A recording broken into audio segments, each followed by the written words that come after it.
What's up, guys? Today I'm going to be doing something very exciting, and that's starting a new Minecraft survival world, one of my favorite games of all time. And also I'm going to be talking about some of the worst serial killers you've probably never heard of. So you can just watch me play Minecraft and listen to my stories, or you can leave this video in the background and, I don't know, do something else, go to sleep. Just make sure you're really comfortable, and let's get started. Ed Gein remains one of the most unsettling figures in criminal history, not because of the number of lives he took, but because of his deeply disturbing world he created around death itself.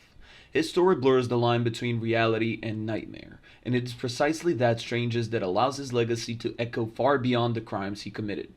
He was born on August 27, 1906, in La Crosse, Wisconsin, but his life truly took shape on a remote farm near Plainfield, where isolation and control defined his upbringing. At the center of his world stood his mother, Augusta, a woman whose strict and extreme religious beliefs shaped every aspect of his childhood. She viewed the outside world as corrupt and sinful, especially women, whom she described as immoral and dangerous. Ed grew up absorbing these ideas without question. To him, his mother was not just a parent, but something closer to a moral authority beyond criticism. The household itself was tense and unstable. His father struggled with alcoholism and was largely dismissed within the family, while Ed and his older brother Henry were kept away from social life as much as possible. School offered little relief. Ed was awkward, quiet, and unable to connect with others in a meaningful way. Over time, he withdrew further into himself, becoming emotionally dependent on his mother's approval.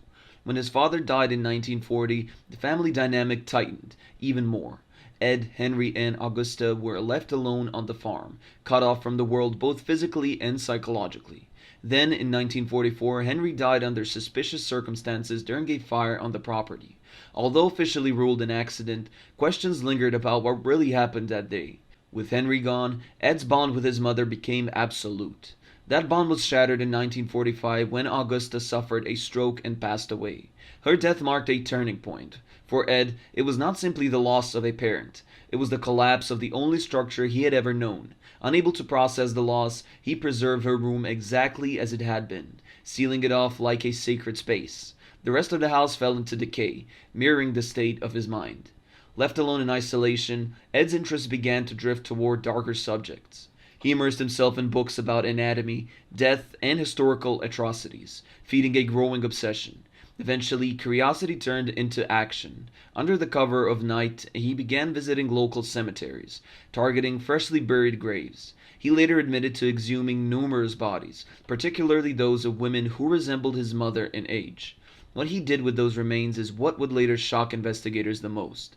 He did not simply collect them, he used them. Inside his home, he crafted objects from human remains, turning bones and skin into everyday items. It was not just about possession, it was about reconstruction, an attempt to recreate something he had lost.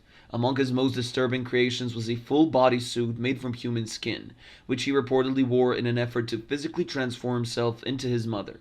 For years, this hidden world remained uncovered. To those around him, Ed appeared odd but harmless. He lived quietly, kept to himself, and never drew serious suspicion.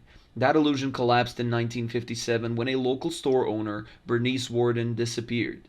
Ed had been one of the last people seen at her shop, which led authorities directly to his property. What they found there was beyond anything they had expected. In a shed, they discovered Warden's body, mutilated in a way that immediately revealed the brutality of the crime. As they searched further, the house exposed its full horror. Human remains were everywhere, integrated into furniture, clothing, and personal items. It was not just a crime scene, it was a reflection of a deeply fractured mind. During questioning, Ed admitted to killing Bernice Warden and also confessed to earlier murder of another woman, Mary Hogan. However, the full extent of his actions was always uncertain. While many of the human remains in his home were traced back to grave robbing, investigators suspected there may have been more victims than he acknowledged. When the case went to trial, the focus quickly shifted from guilt to mental state. Medical evaluations concluded that Ed was legally insane, unable to fully comprehend the nature of his actions. Instead of prison, he was committed to a psychiatric institution, where he would spend the rest of his life. Inside the institution, his behavior stood in stark contrast to the horrors he had committed. Staff described him as quiet, polite, and cooperative. There were no outbursts, no signs of aggression, just a subdued presence that made his past even harder to reconcile. He remained there until his death on July 26, 1948, caused by a respiratory failure at the age of 77. What marks Ed Gein's story so enduring is not just the crimes themselves, but the psychological depth behind them. He was not driven by greed, power, or even typical patterns of violence. His actions seemed rooted in obsession, loss, and a distorted attempt to recreate something that had defined his entire existence.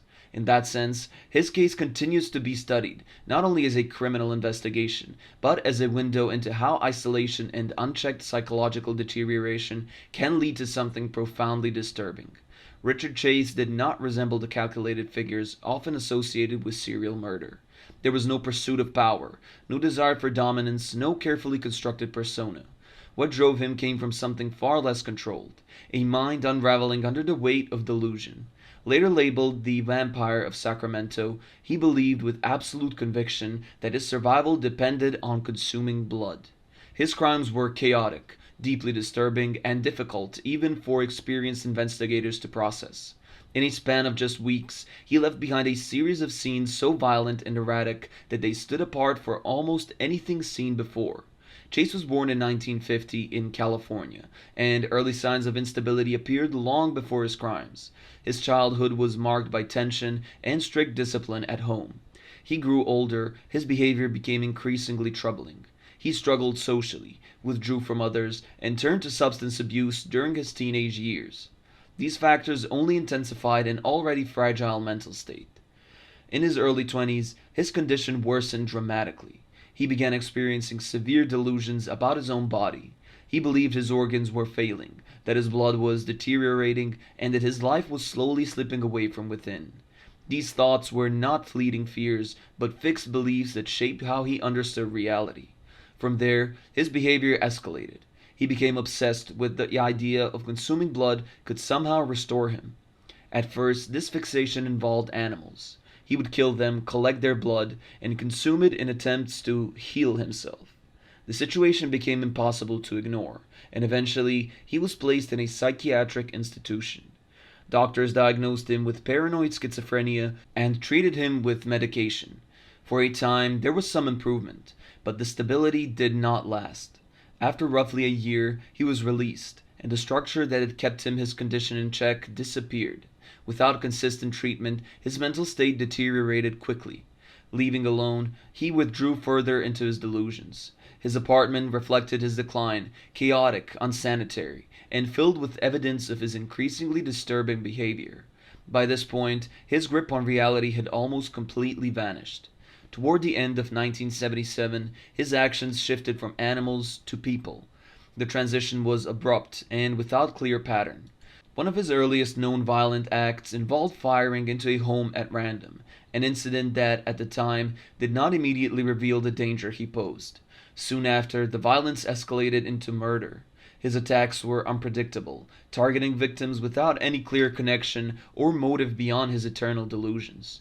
He interpreted unlocked doors as permission to enter, a belief that guided several of his crimes. Inside these homes, the scenes he created were extreme and deeply unsettling. The violence was not only physical, but also driven by his distorted beliefs about survival and the need for blood. Investigators later described the aftermaths as chaotic, lacking the calculated pattern often seen in other cases. Within a short period of time, multiple victims were killed. The randomness of the attacks and the intensity of the violence created widespread fear, even before authorities fully understood what they were dealing with. Despite the confusion, critical mistake by Chase ultimately led to his capture. He left behind clear physical evidence, fingerprints, footprints, and stolen items that connected him directly to the crimes. Witness descriptions also helped narrow the search. When police located him, the evidence inside his living space confirmed their suspicions. Items belonging to victims and signs of his actions were found throughout the apartment. He was arrested without resistance. During his trial, the central question was not whether he had committed the crimes, but whether he could be held fully responsible for them. His defense argued that his severe mental illness made him incapable of understanding his actions. The jury, however, reached a different conclusion. He was found guilty and sentenced to death. While in prison, his mental state remained unstable. he developed new fears, including the belief that his food was being tampered with. Over time, his condition worsened further. In late 1980, he was found dead in his cell, having taken a large quantity of medication he had been prescribed. Richard Chase's story stands out apart not because of the calculated strategy or manipulation, but because of how completely his actions were shaped by untreated mental illness. There was no long term planning, no attempt to evade through intelligence or charm. Instead, there was a rapid descent into a distorted reality that went largely unchecked until it was too late. Fritz Hermann became one of the most infamous figures in early 20th century Germany, remembered through chilling nicknames that reflected the nature of his crimes. In the years following World War I, between 1918 and 1924, he was responsible for the deaths of at least 2 dozen young men and boys in Hanover. What set his case apart was not only the number of victims, but the disturbing details surrounding what he did to them after they were killed. Born in 1879 in Hanover, Hermann grew up in a deeply unstable household. His father was harsh and often violent, while his mother was overly protective, creating a confusing and contradictory environment. From an early age, he struggled socially and displayed behavior that set him apart from his peers. He left school as a teenager and briefly attempted a military path, but was discharged due to concerns about his mental state. As he entered adulthood, his life became increasingly marked by criminal activity. He was repeatedly arrested for theft, fraud, and offense involving young boys. Time in prison did little to change his behavior. If anything, each release seemed to push him further into darker patterns. After the First World War, Germany was in chaos. Economic collapse left many people desperate, especially young men without families or stable homes. Hanover, like many cities at the time, was filled with runaways and included searching for work or shelter. Hermann recognized an opportunity in this environment, presenting himself as someone who could help, and at times even leveraging connections as a police informant. He gained trust easily. He would invite young men to his apartment, offering food, a place to sleep, or assistance. Once inside, they were isolated and vulnerable. His method of killing was particularly brutal and became central to his notoriety. Rather than using conventional weapons, he attacked his victims directly, often targeting the throat in the way that caused rapid death. This approach contributed to the disturbing reputation that followed him. Afterward, he dismembered the bodies and disposed of remains in the nearby river.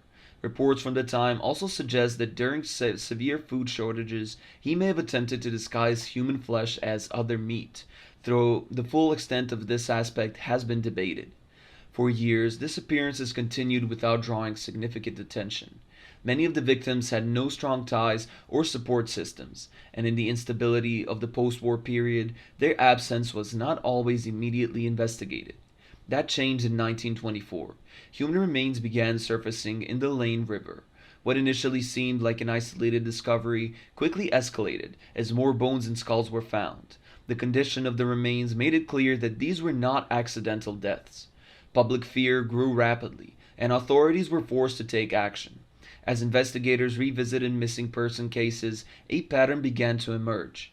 Multiple individuals last been seen in connection with the same man, Fritz Hermann. Already known to police from prior offenses, he quickly became the focus of the investigation. Surveillance led to a search of his residence in June 1924. Inside, officers found overwhelming evidence linking him to the crimes. Bloodstains, personal belongings of missing individuals, and hidden remains confirmed their suspicions. He was arrested on the spot. At first, he attempted to deflect responsibility, but under questioning, he began to admit what he had done. His confessions were detailed and deeply unsettling, delivered without visible remorse. During the trial later that year, families of missing victims filled the courtroom, hoping for answers. Hermann's behavior remained cold and detached throughout the proceedings. He was ultimately convicted of 24 murders, though many believed the actual number could be higher. He was sentenced to death and executed in April 1925. His final statements suggested acknowledgement, but not fear. The impact of his crimes extended far beyond the trial. In Hanover, a lasting sense of unease remained. The case changed how people viewed safety, particularly for young individuals living without protection or stability. Herman's story endures not only because of what he did, but because of the environment that allowed it to continue for so long. In a time of social and economic collapse, vulnerability went unnoticed, and he exploited that reality repeatedly. For years, he operated without interruption, hidden in plain sight, until the evidence could no longer be ignored. Long before the language of modern criminology existed, before society had a framework to understand patterns of repeated violence, there lived a man whose name would later be whispered alongside myth and nightmare. Gilles de Rais, often linked to the legend of Bluebeard, was not an obscure figure lurking in the margins of history. He was a celebrated nobleman, a war hero, and one of the most powerful men in the 15th century France. That is what makes his story so deeply unsettling. He did not emerge from darkness, he fell into it.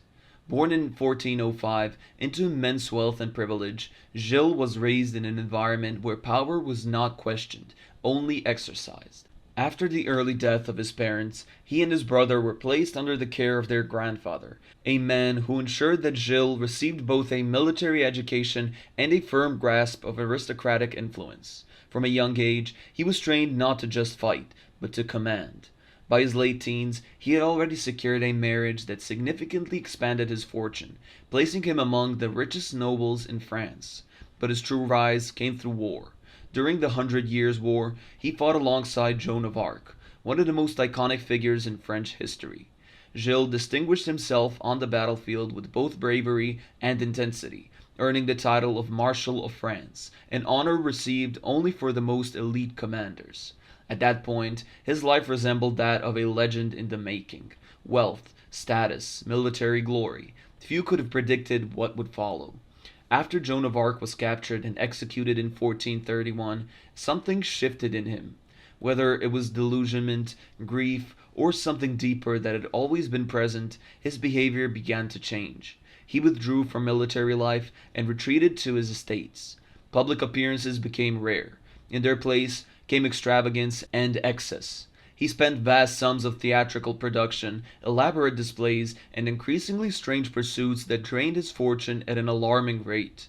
As his wealth declined, rumors began to circulate.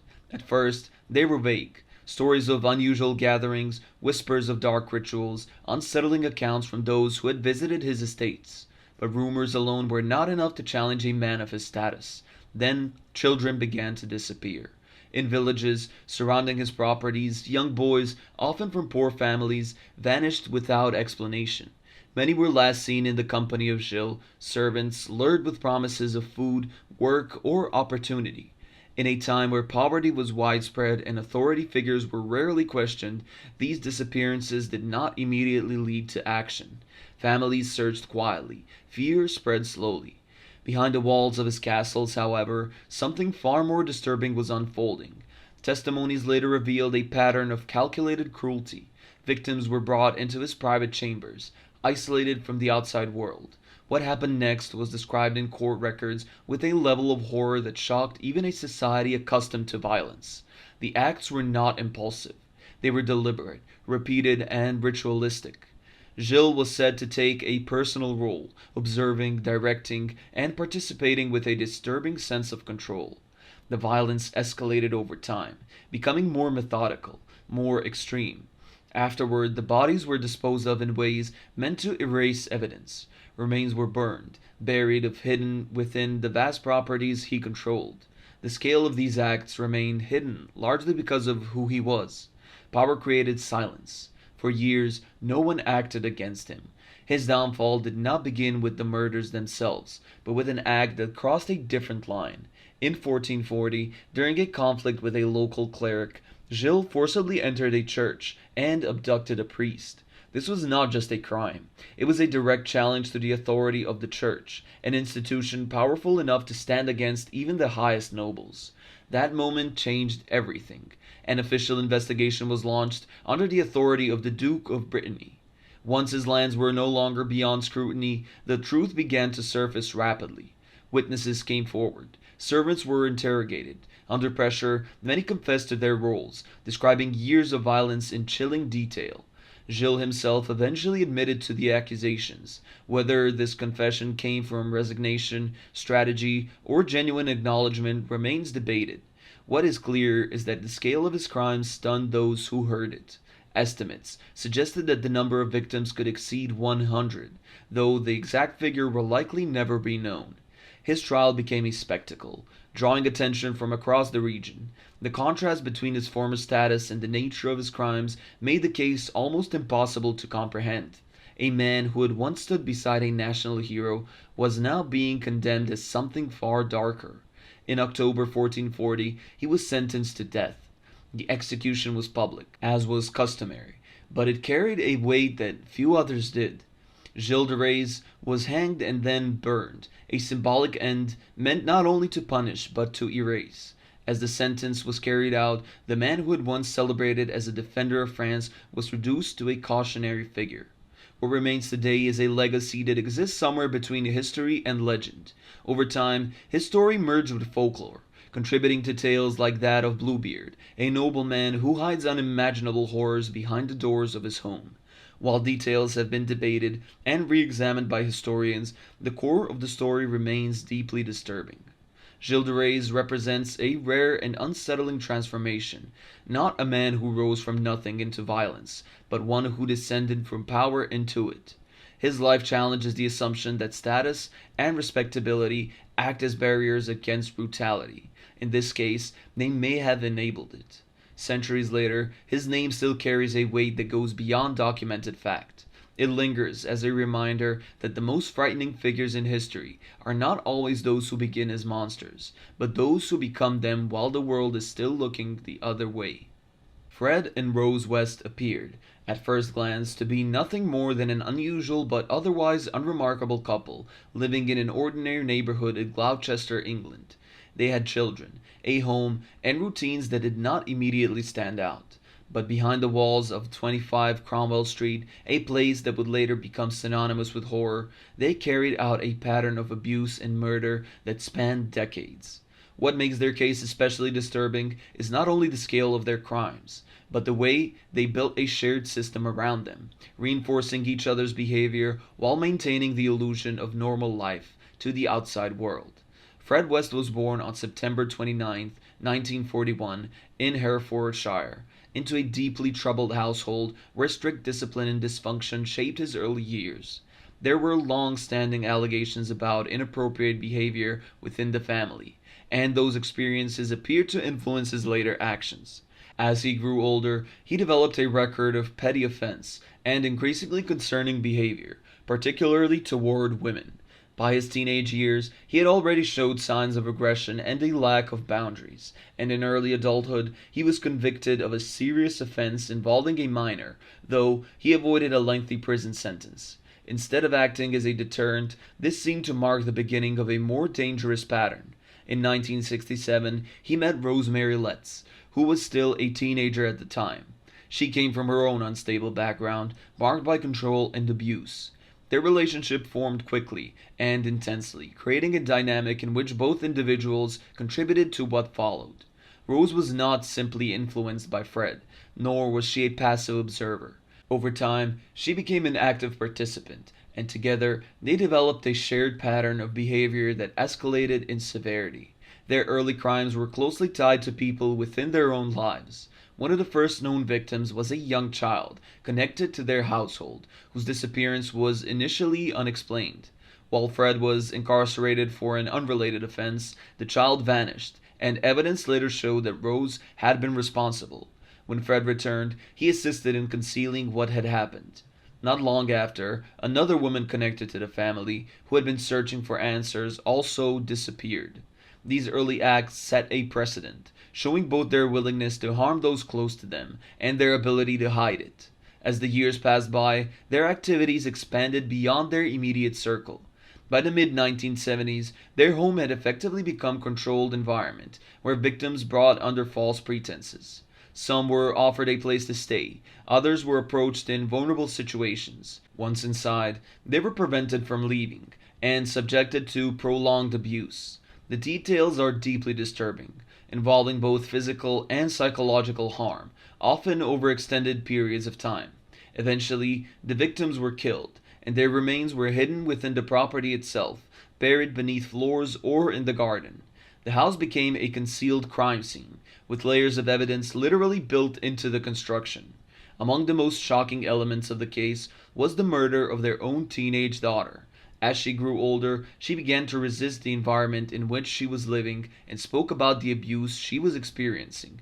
Fearing exposure, Fred and Rose killed her and buried her remains on the property. This act demonstrated the extent to which they prioritized secrecy over any human connection, even within their own family. Despite ongoing violence, they managed to avoid detection for years. To neighbors, they were seen as eccentric but not dangerous. This disconnect between appearance and reality allowed them to continue. It was not until the early 1990s that their actions began to unravel. A young woman who had been harmed at the house managed to escape and report what had happened. Her account prompted a deeper investigation, and when authorities searched the property, they uncovered human remains. What followed was a gradual exposure of the full scale of their crimes. Fred was arrested, and faced with overwhelming evidence, began to admit involvement, even guiding investigators to additional burial sites. Rose, however, denied responsibility, maintaining that she had no active role. Their legal proceedings drew widespread attention across the United Kingdom, both for the nature of the crimes and for the questions surrounding their partnership. Before the trial could fully conclude, Fred died in prison in 1995, ending his life and avoiding a formal conviction in court. Rose continued to stand trial and was ultimately found guilty of multiple murders. She received a life sentence with no possibility of release and remains in prison. The case of Fred and Rose West stands as one of the most disturbing examples of prolonged, hidden violence within a domestic setting. They were not transient offenders moving from place to place. They operated from a fixed home, embedding their actions within the structure of everyday life. That contrast between the ordinary exterior and the reality concealed inside is what continues to make their stories so unsettling. Paul Bernardo and Carla Homolka presented themselves as an ordinary young couple, the kind people would pass on the street without a second thought. They looked like they belonged in a normal life, smiling in photos, blending into everyday routines. But behind that carefully maintained image was a partnership built on manipulation, control, and escalating cruelty. What made their case especially disturbing was not just what they did, but how closely they worked together, reinforcing each other's worst impulses instead of restraining them. Their story became one of the most infamous criminal cases in Canada, not only because of the crimes themselves, but because of how long they were able to hide in plain sight. Paul Bernardo was born on August 27, 1964 in Ontario, and his early life was shaped by a deeply unstable home environment. His father had a history of serious offenses, something that cast a long shadow over the family. As Paul grew older, he developed a distorted view of relationships and control. On the surface, he learned how to appear confident, even charming, but beneath that exterior was a growing pattern of harmful fantasies and a desire to dominate others. By the late 1980s, those impulses turned into a real-world action. Over a period of several years, a series of attacks on young women in the Scarborough area created fear and confusion. The person responsible, later identified as Bernardo, targeted victims in vulnerable situations and managed to avoid capture for a long time, largely because he was careful and calculated in how he operated. During this period in 1987, he met Carla Homolka. She was young, outwardly spoken, and appeared to fit the image of a typical teenager. However, their relationship quickly evolved into something far more troubling. Instead of resisting his behavior, she became involved in it. Their dynamic grew into a tightly bound partnership, where both played active roles, each reinforcing the other. It was not simply influence in one direction, it was mutual escalation. One of the most shocking aspects of their case is how early that line was crossed. In late 1990, a crime occurred involving a member of Carla's own family. A tragedy was initially disguised as an accident. At the time, those around them had no reason to suspect the truth, and the event was accepted as a heartbreaking but natural loss. That moment marked a turning point. Having avoided suspicion, they continued with a sense of confidence that allowed their actions to escalate further. In the few months that followed, they targeted additional victims, carefully selecting situations where individuals were isolated and vulnerable. The crimes involved prolonged captivity and deliberate harm, often documented by the persecutors themselves. These recordings later became critical evidence, revealing that the extent of their involvement and the reality behind their carefully maintained public image. One victim was held for an extended period of time before being killed, and her remains were later discovered in a concealed location. Another was taken in broad daylight, which demonstrated how bold they had become. She endured days of captivity before her life was taken, and her body was left where it would eventually be found, signaling a shift from concealment to a more reckless pattern. By this point, law enforcement knew they were dealing with a dangerous offender, but the connection to Bernardo had not yet been fully established. The breakthrough came not from a single discovery, but from a combination of forensic evidence and the collapse of their relationship. Over time, the dynamic between them began to fracture. Reports of abuse within the relationship emerged, and Carla eventually approached authorities, presenting herself as a victim. Initially, her role appeared limited, and this perception influenced how prosecutors approached the case. In exchange for her cooperation, she was offered a reduced sentence, a decision that would later become one of the most controversial aspects of the entire case. As the investigation progressed, DNA evidence linked to Bernardo to the earlier series of assaults, finally identifying him as the individual behind those crimes. He was arrested, and the case seemed to be moving toward resolution. However, a critical development changed public perception entirely. Video recordings, which had not been available during his initial negotiations, were later discovered. These tapes showed that Carla's involvement was far more direct than previously understood. She was not simply present, she actively participated. By the time this evidence surfaced, the legal agreement had already been finalized, and it could not be undone. The reaction was immediate and intense. Many felt that justice had not been fully served. In 1995, Paul Bernardo was convicted on multiple accounts, including murder and other serious offenses, and was sentenced to life in prison with no realistic chance of release. He remains incarcerated to this day. Carla Homolka, having served her sentence under the plea agreement, was released in 2005. She later changed her identity and attempted to build a new life, but public memory of the case has never faded. Her name remains strongly associated with the events, and opinions about her role continue to be deeply divided. What makes this case particularly unsettling is the nature of their partnership. It was not a situation where one individual acted alone, while the other stood by. Their actions were intertwined, each decision reinforcing the next. Together, they created an environment where harmful behavior was normalized, encouraged, and ultimately carried out.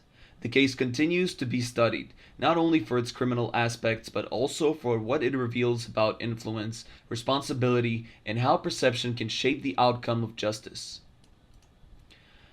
Alexander Petrushkin did not hide in his ambition. From the beginning, he was driven by a desire to be remembered, to carve his name into history through sheer numbers. For him, killing was not only an act of violence, but a calculated pursuit, almost like a personal scoreboard. He envisioned a grim objective, inspired by a chessboard, one victim for each square, a total of 64 lives. By the time the authorities finally stopped him, he had come disturbingly close to that goal, with dozens of confirmed murders and claims of even more. His crimes unfolded primarily within Moscow's Bitwesky Park, a place that for years concealed a pattern of death hidden in plain sight. He was born in Moscow in 1974, and from an early childhood there were signs that something was off. A serious head injury at a young age reportedly left lasting effects, potentially altering his behavior and emotional control. As he grew older, he struggled socially, often isolated and unable to connect with others in a meaningful way. School life was difficult, marked by alienation and tension. One of the few influences that brought structure into his life was his grandfather, who introduced him to chess. The game became an obsession, offering a sense of order, strategy, and dominance that he could not find elsewhere. After his grandfather's death, that fragile stability collapsed. The loss seemed to deepen his isolation and intensify darker thoughts that had already began to form. Over time, those thoughts shifted from fantasy into action. In the early 1990s, he committed his first known murder, targeting someone he knew and luring them into a secluded area before attacking. That moment marked a turning point. What followed was not a sudden spree, but a slow, methodical pattern that would stretch over years. Bitevsky Park became central to his activities. It was large, wooded, and frequented by a wide range of people, making it both accessible and concealing. He often approached individuals who were unlikely to attract immediate attention if they disappeared, such as those struggling with addiction or homelessness. He would engage them in conversation, sometimes offering alcohol, building just enough trust to lower their guard. Once they were vulnerable, he attacked with blunt force, ensuring control and minimizing resistance. The setting allowed him to carry out these acts with little interference, and for a long time the pattern went unnoticed. What made his crimes particularly chilling was the ritualistic element he developed. Each act seemed to reinforce his internal narrative of control and progression toward his imagined goal. The idea of accomplishing the chessboard was not just symbolic, it became a framework that justified his actions in his mind. Over time, he grew more confident, even reckless. The anonymity he once relied on began to erode as he expanded his targets beyond the most marginalized individuals. Eventually, this shift led to his downfall. One victim left behind information about where she was going and who she was meeting, a small but crucial detail that connected investigators directly to him. When police brought him in, they did not encounter denial or confusion. Instead, he spoke openly, almost eagerly, about what he had done. He corrected timelines, added details, and even expressed frustration that he had not reached his intended number. It was not remorse that defined his reaction, but a disturbing sense of unfinished ambition. In court, the extent of his crimes became clearer, though questions about the full number of victims remain. He was convicted and sentenced to life imprisonment, with strict conditions reflecting the severity of his actions. Even after sentencing, he continued to claim that his total was higher than what could be proven, reinforcing the idea that for him the number mattered as much as the acts themselves. The case left lasting impact, not only because of the scale, but because of the mindset behind it. Unlike many killers driven by impulse or immediate gain, Petrushkin framed his actions within a structured, almost symbolic system. That combination of calculation and detachment made his crimes particularly unsettling. For years, he operated in a public space, carrying out acts that would only later be understood as part of a larger pattern. His story stands as a stark reminder of how dangerous it can be when violent intent is paired with patience and a sense of purpose, however distorted that purpose may be. For years, a quiet fear moved through the parts of Toronto's LGBTQ+ community. Men were disappearing, often after arranging to meet someone they trusted. The case shared unsettling similarities. Many of those who vanished were middle-aged or older, frequently immigrants or individuals with limited family nearby. Their absence did not always trigger immediate large-scale investigations, which only deepened the sense that something was being overlooked. People began to suspect pattern, even a predator operating unnoticed, but those concerns were not always taken seriously at the time. That changed in early 2018, when the investigation finally pointed to a man few would have suspected. Bruce McArthur, a self-employed landscaper in his 60s, was arrested and later linked to a series of murders that shocked the country. The case revealed not only the scale of the crimes, but also how long they had gone undetected. MacArthur had lived what appeared to be an ordinary life. Born in Ontario in 1951, he spent years working, raising a family, and maintaining the image of a typical member of the community. In early decades, he had been married and had children, presenting a stable, conventional lifestyle. Over time, however, his personal life became more complicated. After separating from his wife, he became more active within Toronto's gay community. On the surface, he blended in easily, socializing and forming connections, but there were warning signs in his past, including an earlier violent incident that resulted in legal consequences. As the years went on, he began forming relationships with men he met through social circles and online platforms. According to investigators, he targeted individuals who might not immediately be reported missing, often people whose lives were more isolated or less visible to authorities.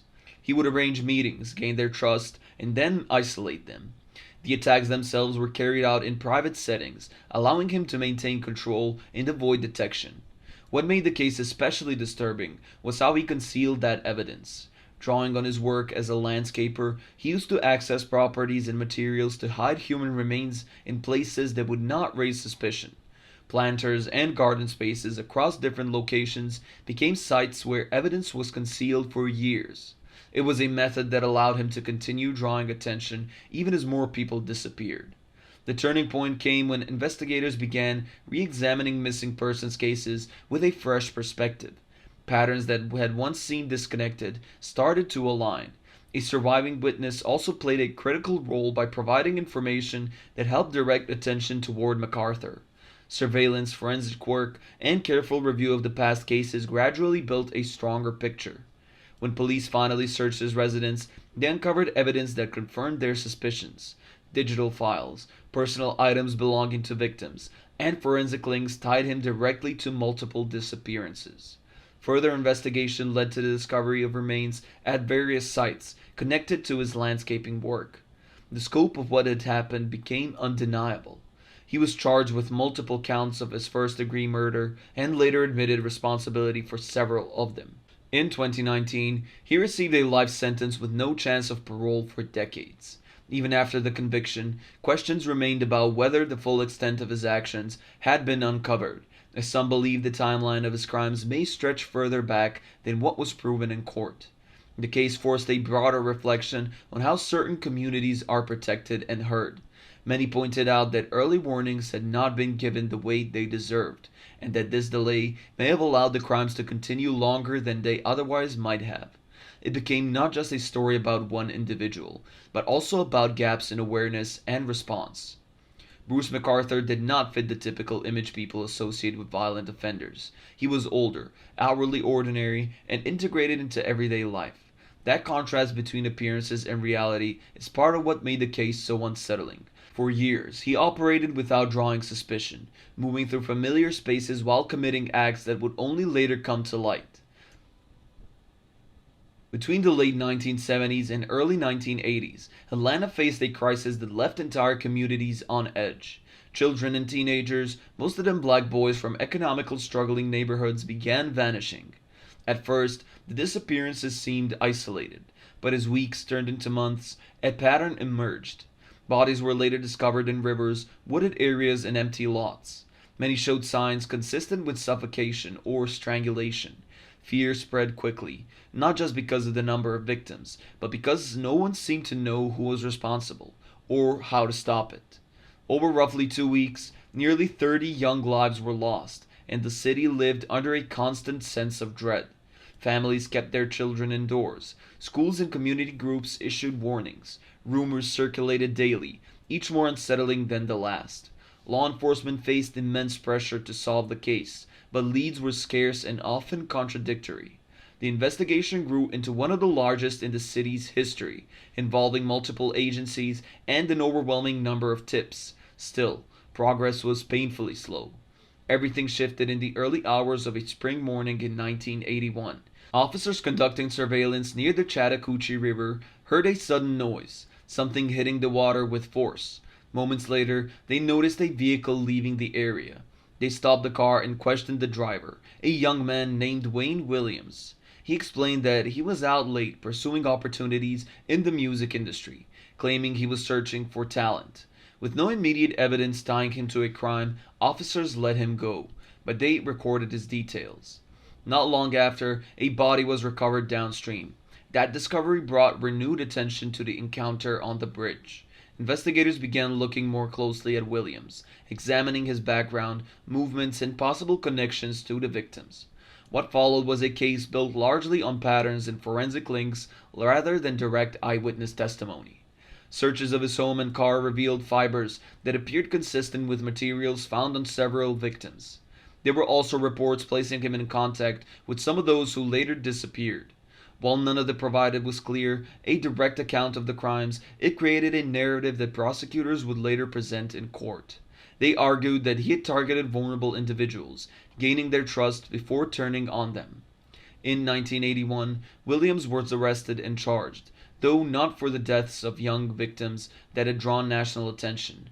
Instead, the charges focused on two adult men whose cases investigators believed they could prove more effectively. During the trial, the prosecution relied heavily on forensic analysis, especially fiber comparison, to establish connections. The defense challenged the strength of that evidence, emphasizing the absence of definitive proof linking him to the broader series of killings. After weeks of testimony, the jury reached a decision.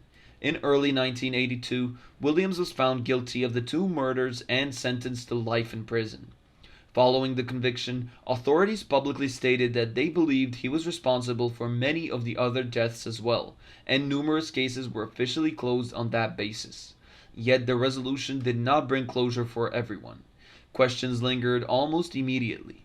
Some critics argued that the evidence used in court was too circumstantial, particularly given the scale of the crimes attributed to him. Others suggested that the investigation may have overlooked alternative suspects or even the possibility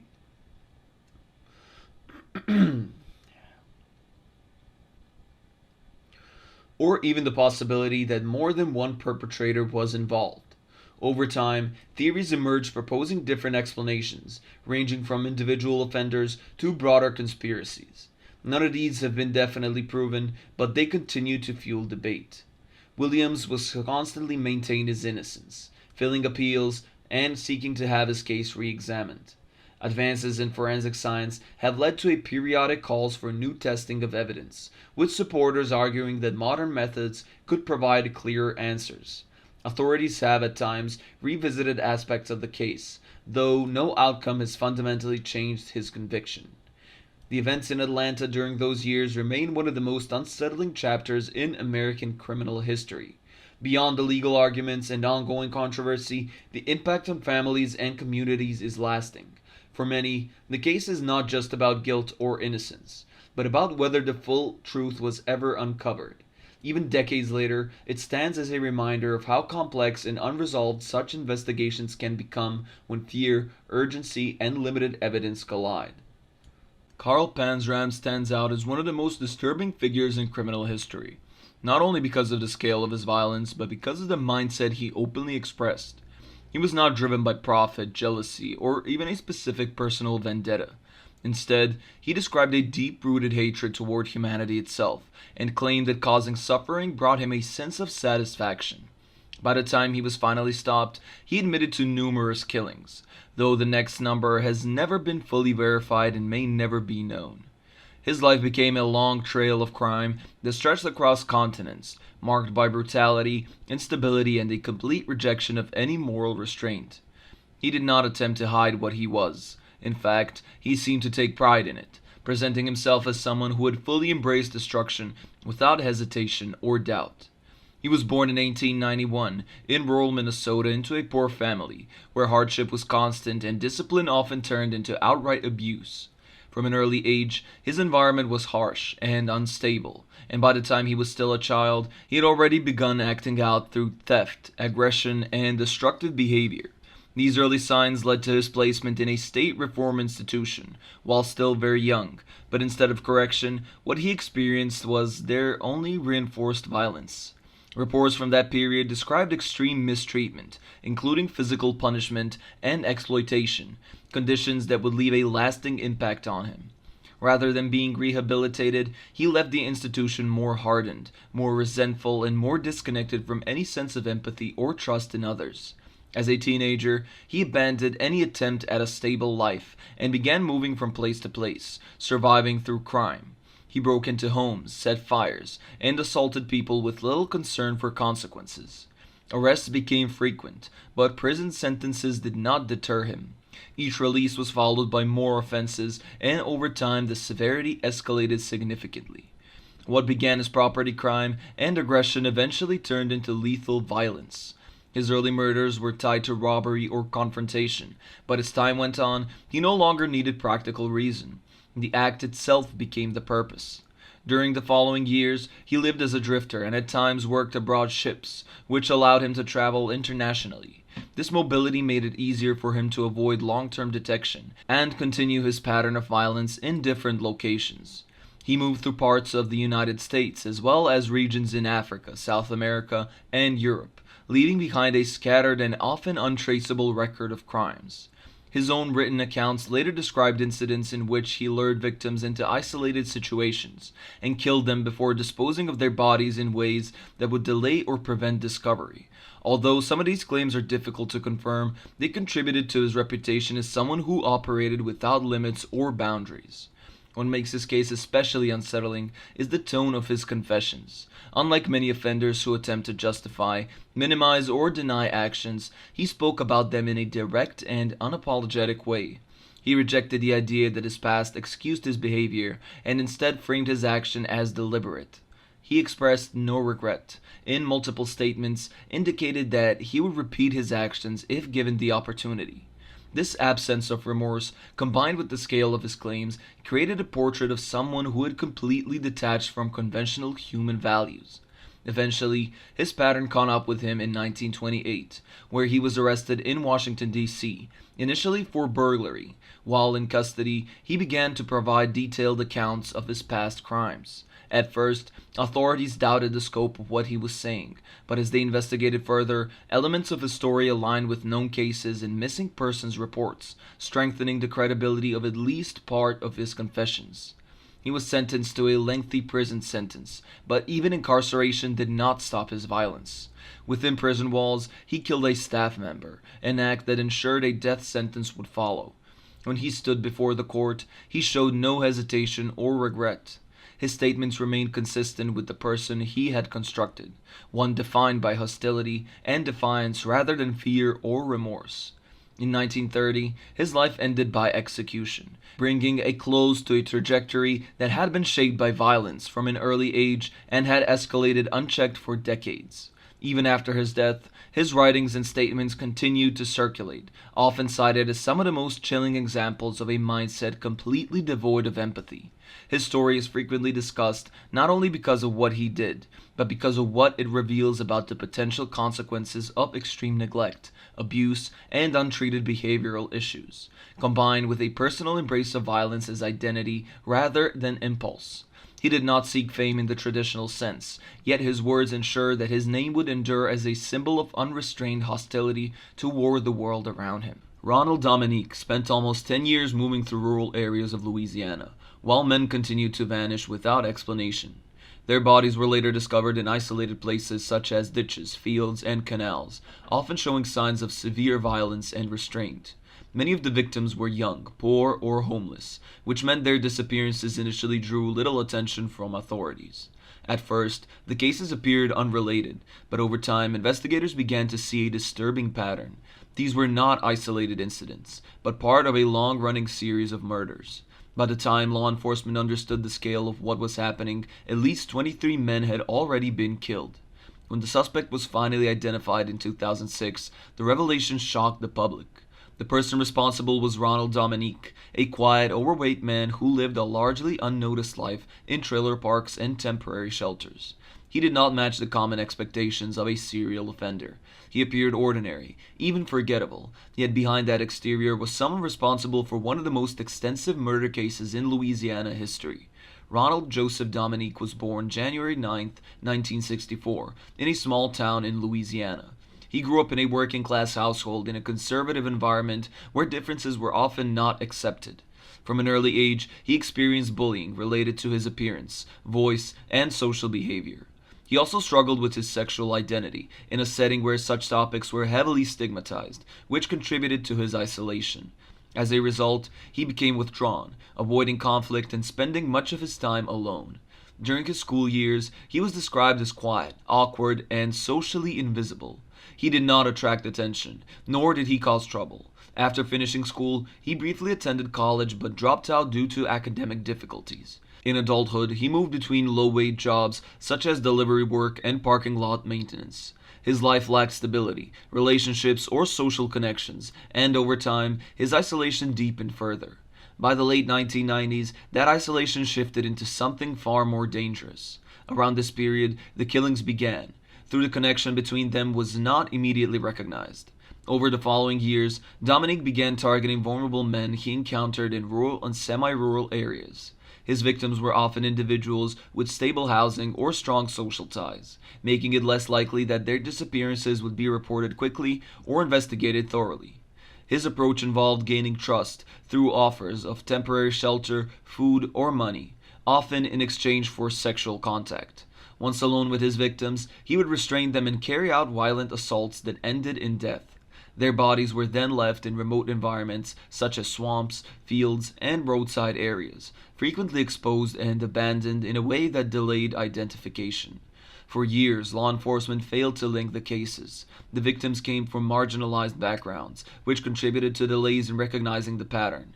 By the time investigators confirmed that a serial offender was responsible, the death toll had already reached 23.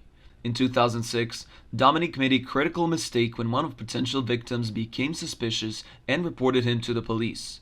This single report triggered a wider investigation that quickly connected him to multiple cases. Authorities discovered prior allegations and arrests related to inappropriate conduct dating back to 1990s, which helped build the case against him.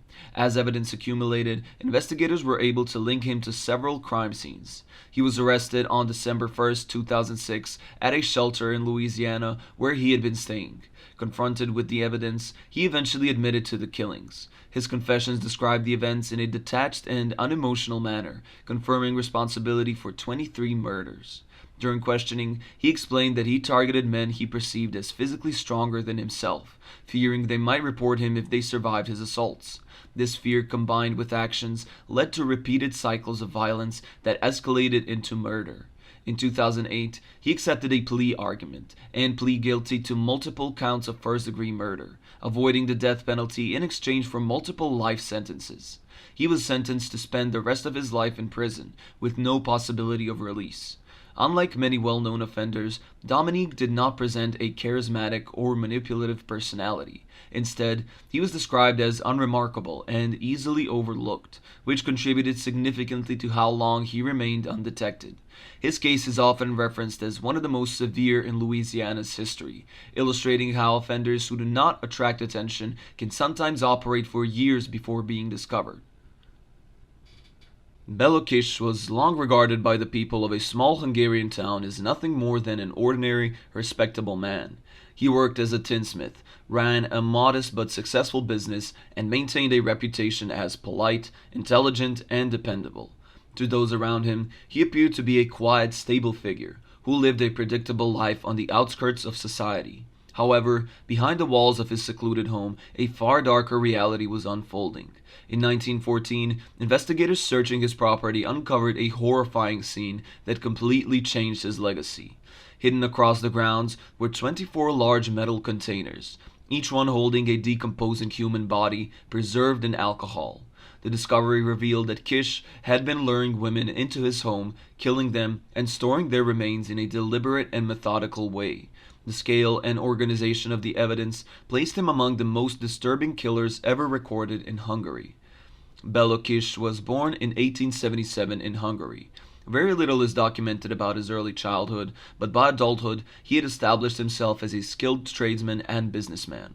He was seen as financially secure and socially functional, living comfortably in relative isolation.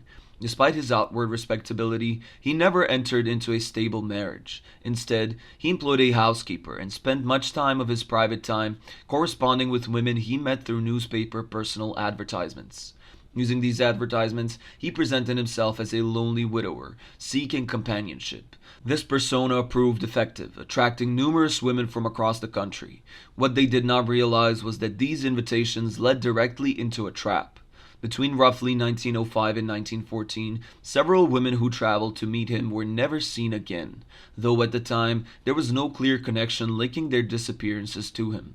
The pattern only came to light during the chaos of World War I, when Kish was drafted into the Austro-Hungarian army. His property was left unattended. Before leaving, he had instructed his housekeeper that several scaled metal containers on the premises held fuel supplies. Suspicions of their weight and condition, she eventually altered authorities. When officials opened the containers, they discovered human remains, preserved in alcohol, each victim having been strangled and carefully stored. As the investigation expanded, police found 24 such barrels in total. The bodies showed signs of having been drained of blood, wrapped, and preserved with unusual precision. Alongside this discovery, investigators uncovered a large number of letters and newspaper advertisements that revealed how Kish had contacted his victims. He used false identities to lure women with promises of companionship and stability, often convincing them to bring personal belongings or savings when they visited him. Once they arrived, they disappeared without trace. Authorities quickly issued a warrant for his arrest, but by then, Kish had already left for military service. When investigators attempted to locate him through official records, they found inconsistencies, suggesting he may have deliberately disappeared or altered his identity. From that point onward, his trial became increasingly unclear. Over the following years, scattered reports suggested possible sightings of him in different parts of Europe. In 1917, a wounded soldier in a military hospital claimed that Kish had faked his death and assumed a new identity. Later accounts in the 1920s speculated that he may have been living in the United States under an alias, working ordinary jobs and avoiding attention. However, none of these leads were ever confirmed. Despite extensive efforts, Bela Kish was never apprehended. His disappearance added another layer of mystery to an already disturbing case. Whether he successfully escaped under a new identity or died without being identified remains unknown. His case continues to stand as one of the most unsettling unresolved mysteries in criminal history. It combines calculated deception, prolonged secrecy, and the complete disappearance of the individual responsible. Even more than a century later, his name remains associated with one of the darkest unresolved stories in Europe, remembered not only for the crimes attributed to him, but for the fact that he seemingly vanished without consequence. Time doesn't remember everyone equally.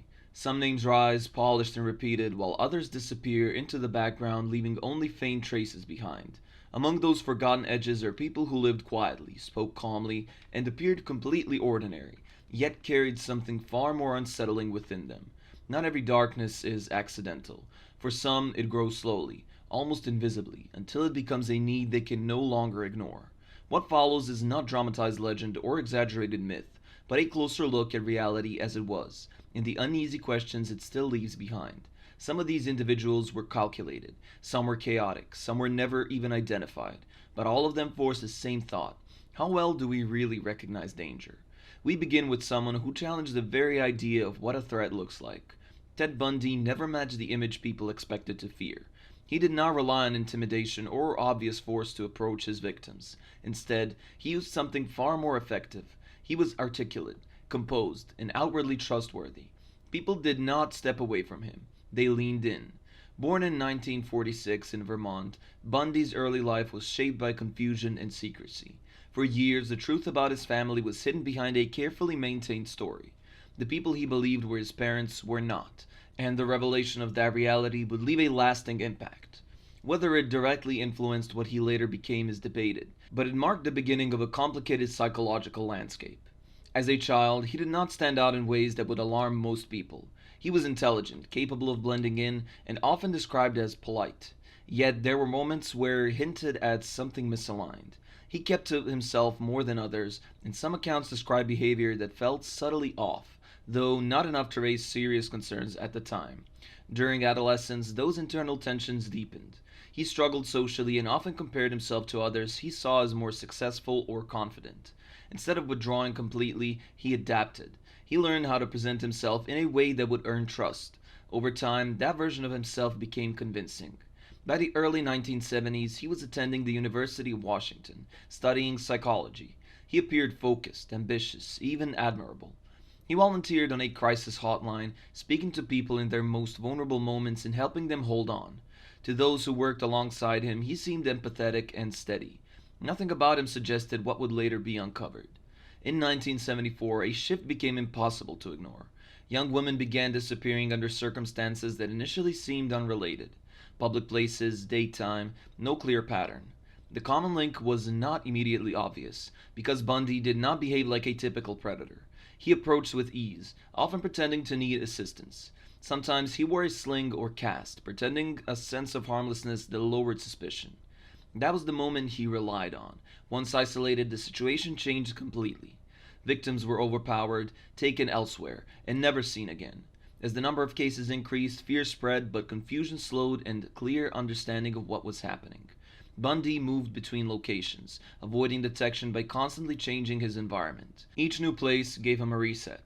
In Washington, then Utah, and later Colorado, the pattern followed him even when authorities had not yet connected the dots. He was careful, but not flawless. Over time, small mistakes began to accumulate. One encounter proved especially important. A young woman managed to escape after realizing something was wrong. Her account provided investigators with details they had been missing. For the first time, there was a clear image forming. Soon after, a traffic stop in Utah revealed items that raised serious suspicion, tools that suggested preparation rather than coincidence. He was arrested, though not yet for the full extent of his actions. Even then, he maintained the same calm demeanor, denying everything without losing composure. A conviction for attempted kidnapping followed, placing him behind bars. For most, that would have marked the end. For Bundy, it was only a pause. While awaiting further trial in Colorado, he escaped, not once, but twice. The first time, he disappeared for days before being recaptured. The second time, he planned more carefully. He altered his physical appearance, found a way out of his cell, and walked away unnoticed. He headed to Florida. What followed there was more brazen, more violent, and far less controlled. In January 1978, he entered a sorority house and attacked multiple women in a short span of time. The scale and speed of the violence shocked investigators. Soon after, he abducted a 12-year-old girl, marking his final known victim.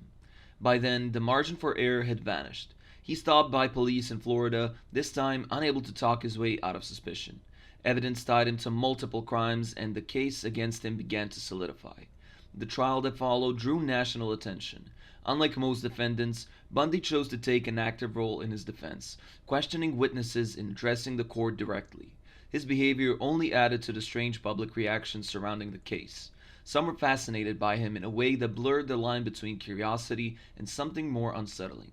Despite the attention, the outcome was clear. He was found guilty and sentenced to death. Years passed before his execution. During that time, he gave interviews, offered partial confessions, and continued to manipulate conversations. Only near the end did he begin to admit to a larger number of crimes, though the full extent remains uncertain. In 1989, his life ended in an electric chair. What remains is not just a record of violence, but a lasting discomfort. Bundy did not rely on fear to approach his victims. He relied on familiarity, on trust, on the simple assumption that danger would look obvious when it appeared. It did not, and that is why his story still lingers. John Wayne Gacy never needed to hunt in the shadows. He didn't wait in empty streets or hide in dark corners, hoping for opportunity. He was already exactly where no one thought to look, inside neighborhoods, inside conversations, inside the illusion of trust. To those around him, he was familiar, a neighbor who waved hello, a businessman who seemed driven and successful, a man who organized events, volunteered his time, and even entertained children dressed as a clown. He built a life that looked stable, respectable, almost admirable. That surface was carefully maintained, because beneath it existed something entirely different. Gacy was born in Chicago in 1942. From the outside, his early life might have appeared typical, but inside his home, it was defined by tension and cruelty. His father was controlling, often violent, and quick to belittle him. Nothing he did seemed to measure up. Approval was always just out of reach, yet constantly chased. As a child, he also struggled with health issues, experiencing blackouts and spending long periods in hospitals. These experiences isolated him further, making it harder to connect with others. He grew up feeling both physically and emotionally out of place. In his late teens, he left home and eventually spent time working in Las Vegas. During that period, something unsettling surfaced. One night, while alone, he crossed a boundary that would later start out as an early warning sign of deeper impulse. It was not something he openly confronted, but it did not disappear either. Returning to Chicago, he rebuilt himself in a way that others could admire. He studied business, developed strong social skills, and presented himself as confident and capable. He married into a family with connections, which helped him establish a career managing restaurants. Later, he started his own construction business and became involved in local civic organizations. From the outside, everything suggested success. He was active in the community, known for his energy and reliability. But that image began to fracture in 1986 when he was arrested for assaulting a teenage boy. The case revealed a pattern of manipulation and coercion. He was convicted and sentenced to prison. Even that did not end his trajectory. He was released far earlier than expected, and within a short time he returned to Chicago. It did not take long before his behavior escalated again. His first known killing occurred in the early 1970s. What followed was not impulsive chaos, but a method that became increasingly controlled. He targeted young men and boys, often those who were vulnerable or seeking work. Many encountered him through his business, trusting him as an employer. Once inside his home, the situation shifted. He used deception, sometimes presenting restraints as part of a trick.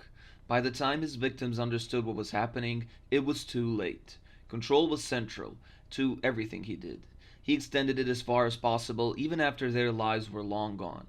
For years, he continued without interruption. The space beneath his house became a hidden graveyard. As the number of victims grew, so did the physical evidence of what he was hiding. The smell began to spread, noticeable enough that explanations were required. He dismissed it casually, attributing it to plumbing issues, and people accepted it. Meanwhile, he continued living publicly as if nothing was wrong. He hosted gatherings, interacted with officials, and performed as a clown at events. The contrast between his public life and private actions became more extreme with time. By the late 1970s, the balance started to collapse. The disappearance of a teenage boy in 1978 drew attention in a way previous cases had not. This time, there were clear connections, leading back to Gacy. Investigators began to focus on him, noticing inconsistencies in his explanations. At first, he maintained his composure. He cooperated just enough, spoke calmly, and attempted to appear unconcerned. But pressure continued to build. A small act of arrogance during surveillance gave authorities an opening to detain him. With that opportunity, they obtained a warrant to search his home more thoroughly. What they found removed any doubt. Personal belongings linked to missing individuals, items that did not belong to him. And beneath the house, something far worse. The crawl space revealed the truth. Layer by layer, remains were uncovered. The scale of what had been hiding in there was difficult to process. It was no longer a suspicion. It was undeniable. Once confronted, Gacy confessed. He described his actions in detail, explaining the methods he used and how he concealed the bodies. When space ran out, he admitted to disposing of some victims elsewhere. The total number linked him to reach 33, though the true figure may never be known with certainty. His trial began in 1980. Unlike others who sought attention or attempted to manipulate public perception, Gacy took a different route. He claimed he was not responsible, suggesting that another version of himself has committed crimes. The argument failed to convince anyone. He was found guilty on all counts and sentenced to death. During his years in prison, he showed little genuine remorse. He gave interviews, created artwork, and continued to deny responsibility at times, despite his earlier admissions. The contradictions only deepened the sense that understanding him was fully impossible. In 1994, his sentence was carried out. The house where everything happened was eventually demolished, but the events tied to it did not disappear. For many, the most disturbing part was not only what he had done, but how close he had been to everyone else while doing it. He was not hidden in isolation. He was part of everyday life. And that is what makes his story endure. H. Holmes was not driven by sudden anger or uncontrolled impulse. What set him apart was calculation. He approached crime the way others approached business, with planning, patience, and a clear sense of gain. For him, people were not individuals, they were opportunities. He was born Herman Webster Mudgett in 1861 in New Hampshire. From an early age, there were signs that something about him did not align with those around him. He was bright, quick to learn, and unusually persuasive, but there was also a distance in the way he related to others. Stories from his youth describe a fascination with death that went beyond curiosity into something more deliberate. That interest followed him into adulthood when he enrolled in medical school at the University of Michigan. There, he gained knowledge that would later serve him in disturbing ways. But even before any violent acts were confirmed, he had already begun exploring systems for profit. He realized how easily identities could be manipulated and how death or the illusion of it could be turned into money. He started with insurance fraud. Using stolen cadavers, he staged accidents and posed as grieving relatives to collect payout. It was methodical, detached, and effective. More importantly, it showed him just how far deception could take him. After finishing his studies, he abandoned his original name and became Henry Howard Holmes. It was the first of many reinventions. He moved frequently, taking on new roles, forming relationships under false pretenses, and disappearing before consequences would catch up to him. Money was always a motive, but it was not the only one. Control played an equally important role. In 1886, he arrived in Chicago, a city expanding rapidly and full of opportunity. He found work in a pharmacy and quickly gained the trust of those around him. When the owner suddenly vanished, Holmes stepped into place without raising significant suspicion. It was a pattern that would repeat throughout his life. Nearby, he acquired land and began constructing what would later become infamous. From the outside, the building appeared ordinary, a multi-level construction with businesses on the ground floor and rooms above. Inside, it was something entirely different. Holmes designed it for himself, but ensured no single worker understood the full layout. Contractors were hired and dismissed in rotation, preventing anyone from seeing the complete plan. The result was a structure filled with hidden passages, sealed rooms, and architectural dead ends. Some doors opened to nothing, others led into spaces designed to trap. The building became known as the Murder Castle, though that name came later. At the time, it was simply another place offering rooms and employment. People came and went, many of them young women arriving in Chicago during the World's Fair in 1893, searching for work or temporary lodging. Some never left. Holmes used the building as both a trap and a cover. Certain rooms were equipped in ways that allowed him to control what happened inside without being seen. The basement revealed the full extent of his intent. There, investigators would later find tools meant not just for concealment, but for destruction. Chemical substances, surgical equipment, and a furnace capable of eliminating evidence. For years, he operated without interruption. His schemes extended beyond murder. He forged documents, assumed new identities, and continued running financial scams along whatever he was happening behind those walls. Suspicion existed in fragments, but never enough to fully expose him. Eventually, it was not the violence that caught up to him first.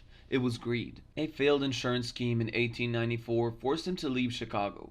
He was arrested shortly after, initially for fraud. While in custody, he spoke too freely, revealing details of his schemes to someone who would later inform authorities. That was the beginning of the unraveling. Investigators began tracing his movements, connecting him to missing individuals and financial deception. When they returned to his building in Chicago, they did not immediately grasp what they were about to uncover. At first glance, nothing seemed unusual, but the deeper they went, the more disorienting it became. Hallways that led nowhere, rooms that could not be accessed, spaces hidden behind walls. It was a structure designed not for living, but for confusion and control. The basement confirmed their worst suspicions. Evidence of destruction was everywhere. Remains, tools, and signs that the building had been used for far more than business. The scale of what would happen there was difficult to measure precisely, but it was clear that the number of victims was significant. Holmes later admitted to multiple killings, though his statements were inconsistent. Estimates vary, but the true number may never be known. Despite everything uncovered, he continued to shift his narrative, sometimes confessing, other times denying involvement entirely. His trial in 1895 focused on the murder of a business associate connected to one of his fraud schemes. The evidence was enough. He was found guilty and sentenced to death. In 1896, he was executed by hanging in Philadelphia.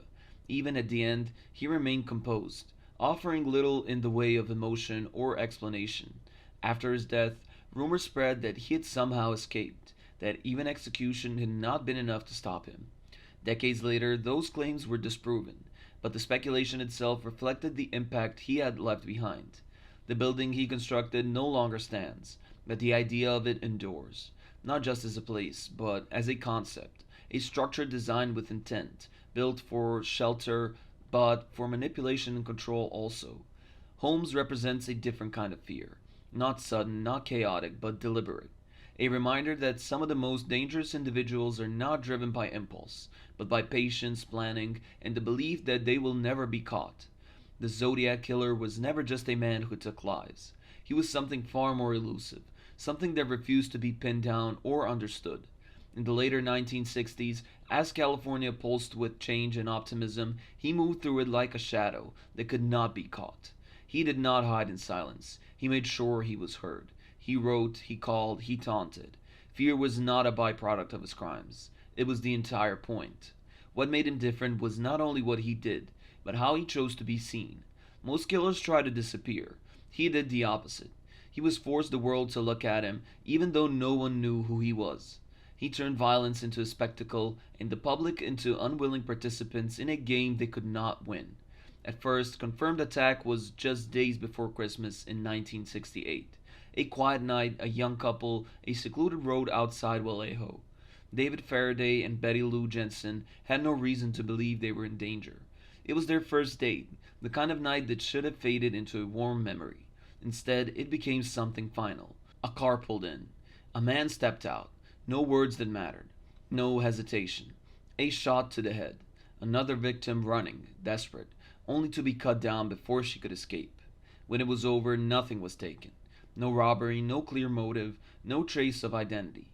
Just two bodies in a silence that investigators could not break. For months, that silence held. Then, on the 4th of July the following year, it shattered. Another couple, another parked car, another quiet moment interrupted. This time, the killer lingered. He fired, stepped away, then came back to fire again. It was not just about killing. It was about control, about making sure there was no chance left behind. One victim survived, barely. A description was given. Vague, frustratingly ordinary. A man who could pass through a crowd without a second glance. But the real shift came not from the attack itself, but from what followed. A phone call. Calm, measured, almost casual. A voice reporting the crime as if it were routine, as if it were nothing more than a task completed. Then a detail that changed everything. A quiet admission that this was not the first time. That was the moment the pattern began to form. Not long after, letters started arriving. Different newspapers, same messages. He claimed responsibility, offering details only the killer could know. But he wanted more than acknowledgement. He included ciphers, coded messages that he insisted would reveal who he was. It was a challenge. Print this, or more will die. The city had no choice but to listen. When one of the codes was eventually solved, it did not bring clarity. It brought something worse. A glimpse into a mind that did not operate on logic most people could understand. There was no remorse, no justification that made sense, only the suggestion that killing itself was the reward. By then, fear had already taken hold, and he was not finished. Later that year, he changed his method. No gun this time, something slower, more deliberate. At Lake Berryessa, in broad daylight, he approached another couple. But this time he wore a disguise, a dark hood marked with a symbol that would become synonymous with his name. He spoke to them, gave them a story, gave them instructions, made them believe, at least for a moment, that survival was possible. Then he proved it was not. The attack was brutal, personal in a way his earlier crimes had not been. When he was done, he left behind more than bodies. He left a message, written plainly, marking what he had done and when. It was no longer just violence. It was branding.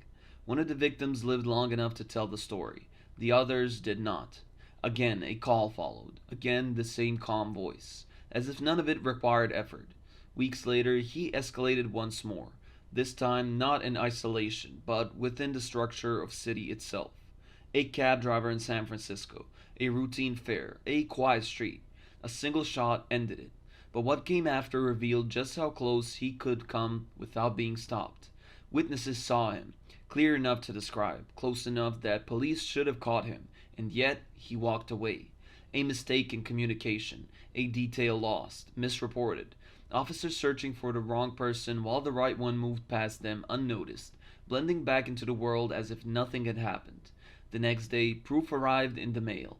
A piece of the victim's clothing. Not just a claim, but evidence. A reminder that he was always one step ahead. Then came the threats. Not just individual anymore, but something larger. He spoke of targeting children, of attacking school buses, of turning ordinary routines into potential scenes of horror. Whether he intended to follow through or not almost did not matter. The fear alone was enough to reshape behavior, to make people question even the most mundane parts of their lives. Police increased patrols, routes changed, precautions were taken everywhere. But the attack never came. Instead, the letters continued, less frequent over time but never fully gone, each one pulling attention back, refusing to let the story end. He claimed more victims than he could be confirmed. He hinted at identities that could not be verified. He left behind puzzles that resisted solution, fragments of a larger picture that never fully came together. And then gradually he disappeared. No arrest, no clear ending, just absence. Years turned into decades. Investigators followed leads that led nowhere, suspects emerged, were examined, and fell apart under scrutiny. The case remained open, but answers remained out of reach. What lingered was not just the violence, but the uncertainty. The idea that someone could do all of this, be seen, be heard, leave behind clues, and still remain unknown. In time, theories replaced evidence. Some believed he had died. Others thought he had simply stopped, satisfied, or changed. There were even suggestions that he had continued elsewhere, under a different pattern, a different name. None of it could be proven. Even modern techniques, advancements in forensic science, brought only partial hope. New suspects, new discussions, but nothing definitive enough to close the case. And that is what sets this story apart. Not the number of victims, not even the brutality, but the lack of an ending. The Zodiac Killer did not leave behind a conclusion. He left behind a question, one that has outlived the era he haunted. A presence without a face, a voice without a name, something that existed, acted, and then slipped back into the world as if it had never been there at all. Jack the Ripper was never a man the world could point to. No photograph, no confirmed identity, no past that could be traced and explained. He arrived without warning in the streets of Whitechapel and vanished the same way, leaving behind only fragments. What remained is not a life story, but an absence filled with violence, speculation, and a name that refuses to fade. London in 1888 was a city of extremes. Wealth and power existed just miles away from desperate poverty. In Whitechapel, the streets were overcrowded, the air heavy, and the nights restless. Gas lamps barely cut through the fog, and the narrow alleys seemed to swallow sound. It was a place where people survived day to day, where many had little protection and even less visibility. It was in this environment that the killings began. The first known victim, Mary Ann Nichols, was found at the end of August. Her body lay in the street, the attack swift but deeply violent. Her throat had been cut, her body opened. At first, it was treated as another act of brutality in a rough part of the city. But there was something about it that did not quite fit. Something more deliberate. Just over a week later, Annie Chapman was found. The pattern continued, but it intensified. The injuries were more severe, more precise. This was not random violence spiraling out of control. It suggested intent, repetition, a method that was evolving. Rumors spread quickly. Some believed the killer had medical knowledge. Others thought he was a butcher, someone accustomed to working with flesh. The idea that he could move through the streets unnoticed made it worse. He could be anyone. Then came the night that shifted everything. Within a short span of time, two more victims were found, Elizabeth Stride and Catherine Eddowes. The first showed signs that the attack may have been interrupted. The second did not. The violence returned with even greater intensity, as if the killer had resumed what he had been left unfinished. By now, fear had taken hold of the entire district. People no longer saw the streets the same way. Every shadow felt like a threat. Groups formed to patrol at night, hoping to catch a glimpse of someone who never seemed to be there when it mattered. And then the letters began. Messages sent to newspapers, written in a tone that was unsettlingly confident. The writer mocked the police, dismissed their efforts, and described the killings with a level of familiarity that was difficult to ignore. One of these letters carried a signature that would define everything that followed: Jack the Ripper. Whether the name came from the killer himself or from someone seeking attention no longer mattered. It stuck. It spread. It transformed a series of murders into something larger, something almost mythic. Another message followed, darker in its presentation. Accompanied by what was claimed to be part of a human organ, it pushed the story behind crime and into something closer to spectacle. Even those who doubted its authenticity could not ignore its impact. The city changed. People altered routines. Women avoided walking alone. Suspicion grew between the neighbors. Yet, despite increased patrols and mounting pressure, the investigation produced no clear answer. Then, in November, the final known victim was discovered: Mary Jane Kelly. Unlike the others, she was found indoors, in a small room that offered privacy but no safety. What was uncovered there marked the most extreme point of the violence. It suggested time, control, and a complete absence of interruption. Whatever line may have existed before had been fully crossed. And then, just as suddenly as it began, it stopped. No more confirmed victims, No more letters that could be taken seriously.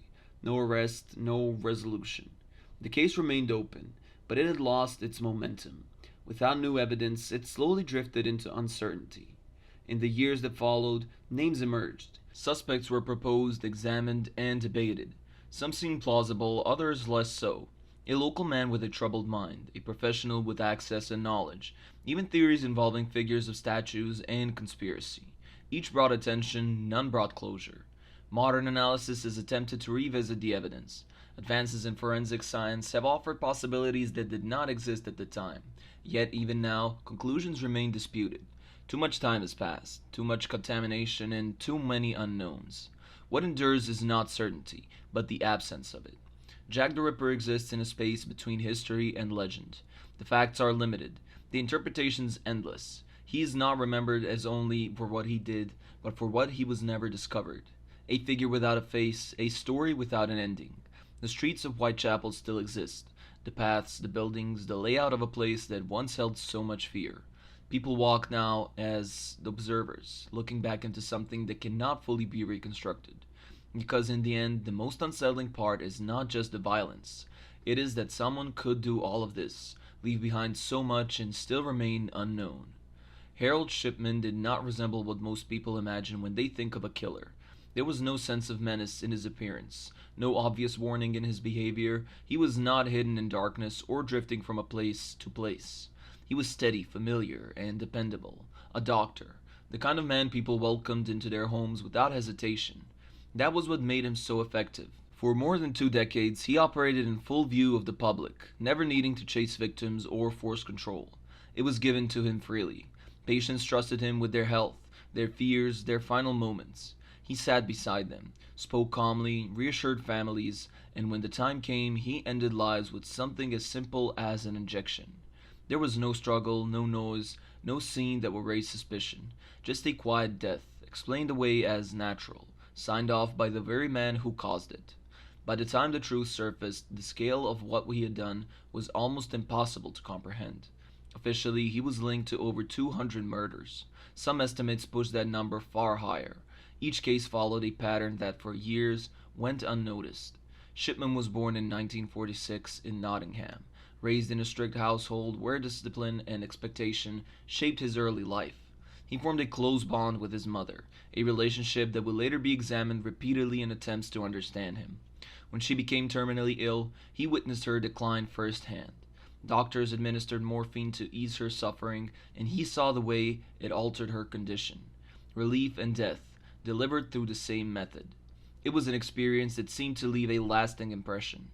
He pursued medicine, building a career that on the surface appeared successful, but early on there were warning signs. While working as a general practitioner, he developed an addiction to a powerful painkiller. He forged prescriptions to sustain it, eventually getting caught. There were consequences, but not enough to end his career. He was allowed to continue. That decision would carry weight far beyond what anyone could have anticipated. After relocating and establishing a new practice, Shipman rebuilt his reputation. He was seen as attentive, dedicated, someone who took his time with his patients, the kind of doctor people felt lucky to have, and within that trust, the pattern began. His victims were often elderly, individuals whose deaths would not immediately raise alarm. He would visit them alone, administer a lethal dose of diamorphine, and then certify the death himself. Medical records were altered, causes were explained, families were reassured. Everything appeared in order. For years, nothing disrupted the system. Deaths were accepted, patterns overlooked. The authority he held protected him. But eventually, a single case broke through. In 1998, the death of an elderly woman named Kathleen Grundy drew attention. She had been under Shipman's care, and like many others, her passing was initially considered natural. But something did not sit right with her family. She had been active, stable, not someone expected to die suddenly. Then came discovery of a will. It named Shipman as the sole beneficiary. The document itself raised suspicion.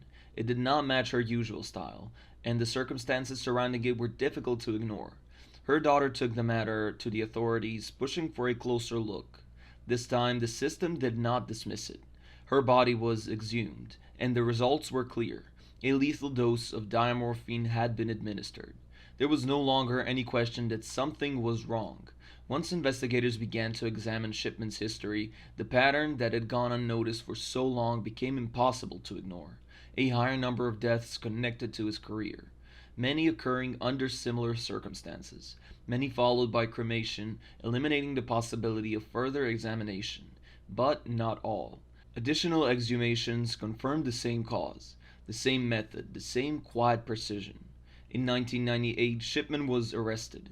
He denied everything, maintaining that his patients had died naturally. But the evidence continued to build, case by case, until it formed something undeniable. In 2000, he was convicted and sentenced to life imprisonment. Even then, it was understood that the number of confirmed victims represented only a fraction of the total. Investigations suggested that his actions spanned years on a scale rarely seen, carried out with consistency and control. What remained unclear was why. There was no single explanation that fully accounted for his behavior. Some believed he saw himself as having authority over life and death. Others pointed to his past, to the experience with his mother, suggesting a pattern rooted in that moment. But none of those theories could be proven in a way that brought real closure. Shipman never provided answers. He did not confess. He did not offer reasoning. He did not acknowledge the extent of what he had done. In 2004, he died in prison, taking whatever explanations he may have had with him. For the families of the victims, that absence mattered. Not just the loss, but the lack of understanding. The realization that someone they trusted completely had been responsible and that the truth had remained hidden for so long. His case forced a broader reckoning. Systems were questioned, procedures changed, and the idea that authority alone could be trusted without scrutiny was no longer acceptable. But even with those changes, the impact remained. Harold Shipman was not a figure in the shadows. He did not need to hide. He stood in plain sight, wearing the role people believed in, using it without hesitation. And in doing so, he became one of the most devastating examples of how dangerous trust can be when it is never questioned. Samuel Little never needed headlines, fear campaigns, or a signature symbol to define him. He existed in the margins, moving quietly through cities, highways, and forgotten places, leaving behind almost nothing that could be traced. There were no letters, no messages, no attempts to be seen. While others craved attention, he relied on invisibility. For decades, he drifted across the United States, blending into the background of everyday life. He had no fixed home, no lasting connections, no reason for anyone to remember him. And that was precisely what allowed him to continue. By the time authorities finally understood who he was, the scale of his actions was almost impossible to comprehend. He would eventually confess to 93 murders, a number that placed him beyond nearly every other known serial killer in American history. Yet for most of his life, he remained completely unknown. He was born in 1940 in Georgia, into a life already shaped by instability. His early years were fragmented, passed between caretakers with no consistent structure or guidance. As he grew older, trouble followed him. Arrests became routine, not for anything that hinted at the full extent of what he would become, but enough to mark him as someone consistently circling the edges of the law. There was no single turning point, no dramatic transformation. Instead, something darker developed gradually. He later described a fixation that began in his youth, something that would eventually define his crimes. It was not impulsive or chaotic. It was controlled, repetitive, and deeply ingrained. By adulthood, he had adopted a lifestyle that made him almost impossible to track. He moved consistently, never staying in one place long enough to create patterns that could be easily recognized. He worked odd jobs, slept wherever he could, and survived through small crimes that kept him under the radar. To anyone who crossed his path, he was forgettable. His victims were rarely people whose disappearance would trigger immediate, large-scale investigations. Many lived difficult lives, already existing on the edge of society. They were individuals who, when they vanished, did not always leave behind urgent searches or widespread attention. That reality became a crucial part of how he avoided detection for so long. The method never changed much. He approached, gained trust, created a moment of vulnerability, and then acted. There were no weapons, no elaborate setups. Everything was direct, physical, and controlled. Afterward, he would leave, taking nothing, leaving almost nothing, and moving on before anyone could connect the pieces. Years turned into decades. Cases appeared across different states, often isolated, often written off as unrelated incidents. Without clear links, without consistent evidence, they remained separate fragments of a much larger pattern that no one could yet see. Despite repeated arrests throughout his life, none of them initially tied him to murder. He passed through the system again and again, charged with lesser crimes, serving short sentences, then returning to the same cycle. Each time, the larger truth slipped through unnoticed. It was not until much later, when advances in forensic technology allowed investigators to revisit old evidence, that the picture began to change.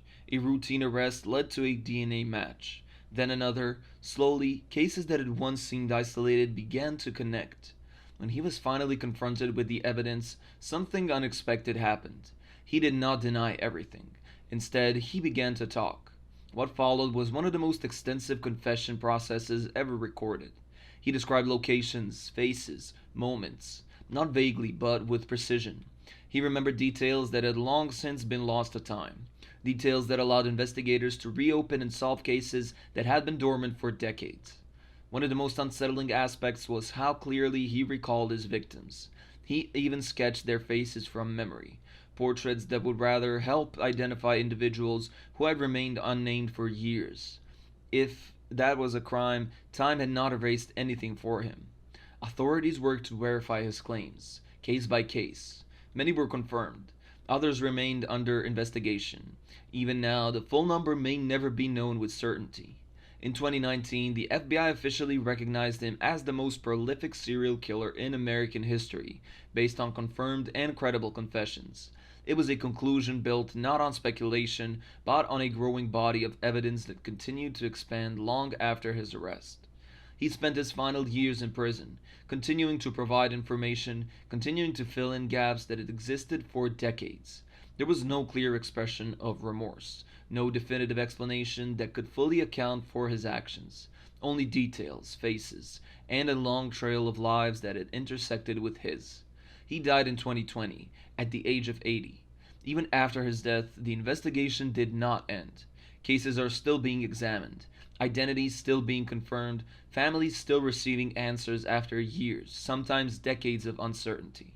Samuel Little was not a figure who dominated headlines during his crimes. He did not create panic in a single city or leave behind a recognizable pattern that captured public attention in real time. Instead, his story unfolded slowly, piece by piece, long after the damage had already been done. We're talking about a case that shocked the entire United States, not because investigators uncovered a brilliant criminal mastermind, or because the mystery lasted for decades, but because the truth turned out to be something almost nobody was prepared to believe. When terrible things happen to children, people naturally look for an outside threat. They look for a stranger, a predator, someone hiding in the shadows. That's exactly what happened when a desperate mother appeared before cameras and told the world that her children had been taken from her. Millions of people watched. Millions of people sympathized with her. And for a brief period of time, an entire nation united behind a heartbreaking story that seemed every parent's worst nightmare. But as investigators would eventually discover, the truth was far darker than anyone imagined. To understand how this case unfolded, we need to go back to a small town in South Carolina during the early 1990s. Susan Smith appeared to be living a relatively normal life. From the outside, like many people her age, she had dreams, struggles, responsibilities, and two young children who depended on her. Friends described her in various ways. Some believed she was devoted to her children. Others saw signs of personal difficulties beneath the surface. But nobody looking at the situation from the outside could have predicted what was about to happen. On the night that changed everything, Susan connected authorities with a horrifying story. According to her, she had been stopped by a man while sitting in her vehicle. She claimed that the man had taken control of the car and driven away with her two young sons still inside. The story was every parent's worst nightmare. Within hours, law enforcement agencies began searching for the missing children. Officers worked around the clock. Volunteers joined search efforts. News organizations quickly picked up the story. Soon, the disappearance was no longer a local case. It was national news. People across the country saw Susan on television pleading for the safe return of her sons. The emotional interviews struck a nerve with viewers. She appeared devastated. She appeared desperate. She appeared like a mother who had just experienced something unimaginable. Every day that passed increased public concern. The search expanded. Investigators followed leads. Tips poured in from across the country. People wanted to help. They wanted to believe that somehow the children would be found alive. Meanwhile, Susan continued appearing in front of the cameras. Her interviews became some of the most recognizable images associated with the case. Looking back now, it's easy to forget just how completely the public accepted her story at first. Most people never questioned it. Why would they? A grieving mother reporting the kidnapping of her children was not an unusual scenario for investigators. Cases involving abduction unfortunately happen. The story seemed tragic, but it seemed possible. Yet, behind the scenes, detectives were doing what investigators always do. They weren't relying on emotions. They weren't relying on public opinion. They were examining evidence. And slowly, certain things began troubling them. One of the first concerns involved the details of Susan's account. Detectives carefully analyzed her description of events. They reviewed timelines. They examined locations. They reconstructed the alleged sequence of events. As they did so, questions began emerging. Some details were difficult to verify. Certain aspects of the story seemed unusual. Individually, none of these issues were enough to prove deception. Together, however, they created uncertainty. Investigators understood something important. In missing child cases, time is critical. If Susan's story was accurate, they needed to find the alleged kidnapper as quickly as possible. But if her story was not accurate, then every hour spent searching in the wrong direction reduced their chances of discovering the truth. Detectives found themselves under enormous pressure. The public expected answers. The media demanded updates. The family wanted the children found. Yet the evidence wasn't leading investigators toward a clear suspect. Instead, it kept leading them back to the person who had reported the crime in the first place. At first, detectives were cautious. They knew that traumatized people sometimes remember events imperfectly. Stress can affect recollection. Grief can affect behavior. They didn't want to jump to conclusion. But as the investigation continued, the gap between Susan's account and the evidence became increasingly difficult to ignore. Then, another factor entered the picture. Investigators began examining Susan's personal life more closely. This is standard procedure in major investigations. Detectives look at relationships, financial situations, personal conflicts, and a significant life event. What they discovered began painting a more completed picture than the one being presented publicly. Beneath the image of a devastated mother, investigators found signs of personal struggles and emotional pressures that had not initially been part of public narrative. As they dug deeper, they learned about relationships, ambitions, disappointments, and decisions that would later become critically important. Yet at this stage, they still lacked definitive proof. They had suspicions, they had inconsistencies, they had questions, but suspicion alone doesn't solve cases. Detectives needed evidence. They needed something concrete that would either confirm Susan's story or completely dismantle it. As days passed, the pressure intensified. Every interview became more important. Every statement was scrutinized. Every inconsistency was analyzed. Investigators found themselves approaching a crossroads. Either they were dealing with a terrifying child abduction committed by an unknown offender, or they were confronting a possibility that was almost too disturbing to consider. And as the evidence continued accumulating, detectives slowly began realizing that the second possibility was becoming harder and harder to ignore. What started as a nationwide search for two missing children was about to transform into one of the most shocking criminal investigations in modern American history. The public still believed they were watching a mother desperately trying to find her children. Investigators were beginning to wonder whether they were watching something entirely different. And as the days unfolded, the truth hiding beneath the story would leave millions of people stunned. As the investigation continued, detectives found themselves in a position they never expected to be when the case first began. Instead of moving closer to an unknown kidnapper, they were moving closer to the possibility that no kidnapping had occurred at all. The problem was that this possibility seemed almost impossible to accept. By now, Susan Smith had become one of the most recognizable faces in America. Millions of people had watched her emotional interviews. Millions had listened as she pleaded for the safe return of her sons. Parents across the country imagined themselves in her situation and felt sympathy for her. The story had become deeply personal to many people. That's one reason the investigation became so difficult. Detectives weren't investigating a crime anymore.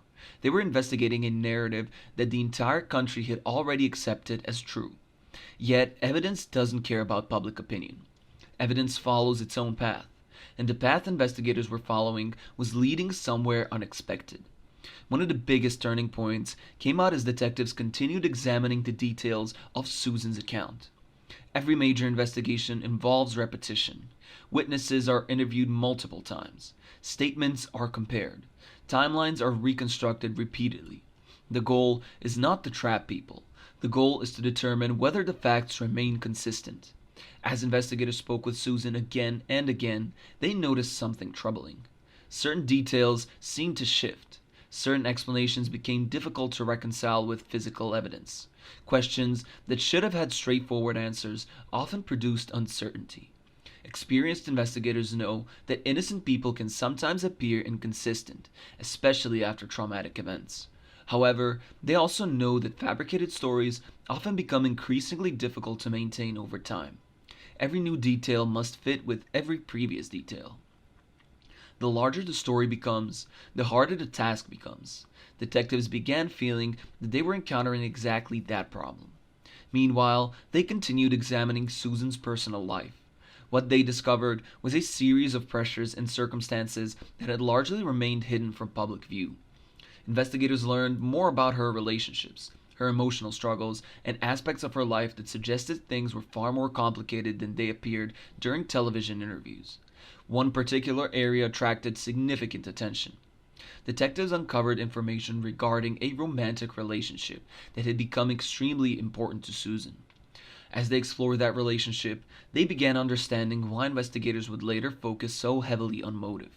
Criminal investigators often revolve around three major questions: who had the opportunity, who had the means, and who had the motive. Detectives believed they were slowly uncovering answers to all three, yet they still needed something stronger than suspicion. They needed evidence that could definitely explain what happened to the missing boys. As the days passed, pressure continued mounting. Law enforcement agencies dedicated enormous resources to the search. Volunteers remained committed. Communities organized events supporting the family. Throughout all of this, Susan continued presenting herself as a grieving mother waiting for her children to come. Looking back, one of the most unsettling aspects of the case is how convincing that image appeared to so many people. It demonstrates how powerful emotions can be during criminal investigations. People naturally want to trust victims. They want to believe the person expressing grief is being honest. That instinct is understandable. But detectives are trained to look beyond appearances. They're trained to focus on facts. And the facts were becoming increasingly difficult to ignore.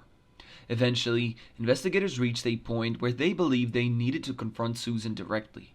But this stage, they had spent countless hours analyzing evidence and reviewing statements. They believed significant portions of the story were not true. The question was whether Susan would continue maintaining her account or whether the pressure of the investigation would finally produce answers. What followed became one of the most dramatic moments in the entire case. During questioning, investigators challenged her version of events. They presented concerns. They highlighted inconsistencies. They continued applying pressure. For hours, the conversation continued. Detectives knew that if their suspicions were correct, the truth was sitting directly in front of them. Eventually, the story began to unravel. The kidnapping narrative that had captivated the nation started collapsing under scrutiny. What emerged in its place was a reality so shocking that even seasoned investigators struggled to process it. The children had not been taken by a stranger. There was no carjacker. There was no unknown predator. The nationwide manhunt had been built around a story that never happened. When the truth finally came out, it stunned the country. According to Susan's confessions, she had driven her vehicle to a lake with her two young sons inside. Then, in an act that would horrify millions of people, she allowed the vehicle to roll into the water with the children trapped inside. The realization sent shockwaves through the investigation. Detectives who had spent days searching for a fictional kidnapper suddenly understood why the evidence never fit the story. The reason was simple. The story itself was false. For the public, the confession felt almost impossible to comprehend. People had watched Susan cry on television. They had watched her ask for help. They had watched her appeal directly to the supposed kidnapper. Now they were learning that those emotional pleas had occurred while she already knew exactly what had happened. The revelation transformed the case overnight. What had begun as a heartbreaking abduction investigation became something even more disturbing. Yet, despite the confession, many questions still remained. Investigators now understood what happened. The next challenge was understanding why. What could drive a mother to commit such an act? What was happening in her life during the days leading up to the crime? And as the prosecutor began preparing for trial, they would uncover details about motive and state of mind that would make the case even more controversial than it already was. The confession had solved the mystery of the disappearance, but it had opened the door to an entirely new set of questions that would dominate the next phase of the story and leave the country debating the case for years to come. After Susan Smith's confession, the case entered a completely different phase. For weeks, investigators had been searching for even harder answers. Now they had them. But in many ways, the truth felt harder to understand now than the mystery itself. The country had gone from asking where the children were to asking why this happened at all. And unlike questions about evidence or timelines, questions about motive are often far more complicated. Detectives could explain how the crime occurred. They could explain where it occurred. They could explain when it occurred. Explaining why was another matter entirely. As prosecutors began preparing their case, they dug deeply into Susan's life in the months leading up to the murders. What they found would become one of the most discussed aspects of the entire case. Investigators discovered that Susan had been involved in a romantic relationship with a man who reportedly did not want a serious future involving children. As details emerged, prosecutors developed a theory that would ultimately become central to their argument. According to the prosecution, Susan saw her children as obstacles, standing between her and the life she wanted. The theory shocked the public. Many people struggled to accept it. The idea that a parent could view their own children in such a way seemed almost impossible to comprehend. Yet investigators believed the evidence pointed directly toward that conclusion. As the story spread, media coverage intensified once again. Every detail of Susan's personal life became national news. Journalists examined her relationships. Experts offered psychological theories. Television programs devoted hours to discussing the case. The public fascination only grew stronger because the crime challenged one of society's basic assumptions, that a mother's instinct is to protect her children at all costs. Cases that violate deeply held beliefs often become some of the most memorable in criminal history. This case was no exception. People weren't simply trying to understand a crime.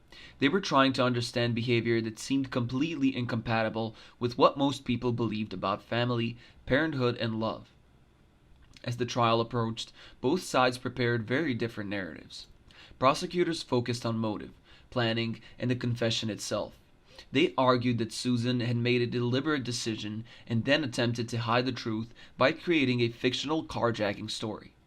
According to the prosecution, the weeks of public appeals, emotional interviews, and nationwide searches had all been built on a lie.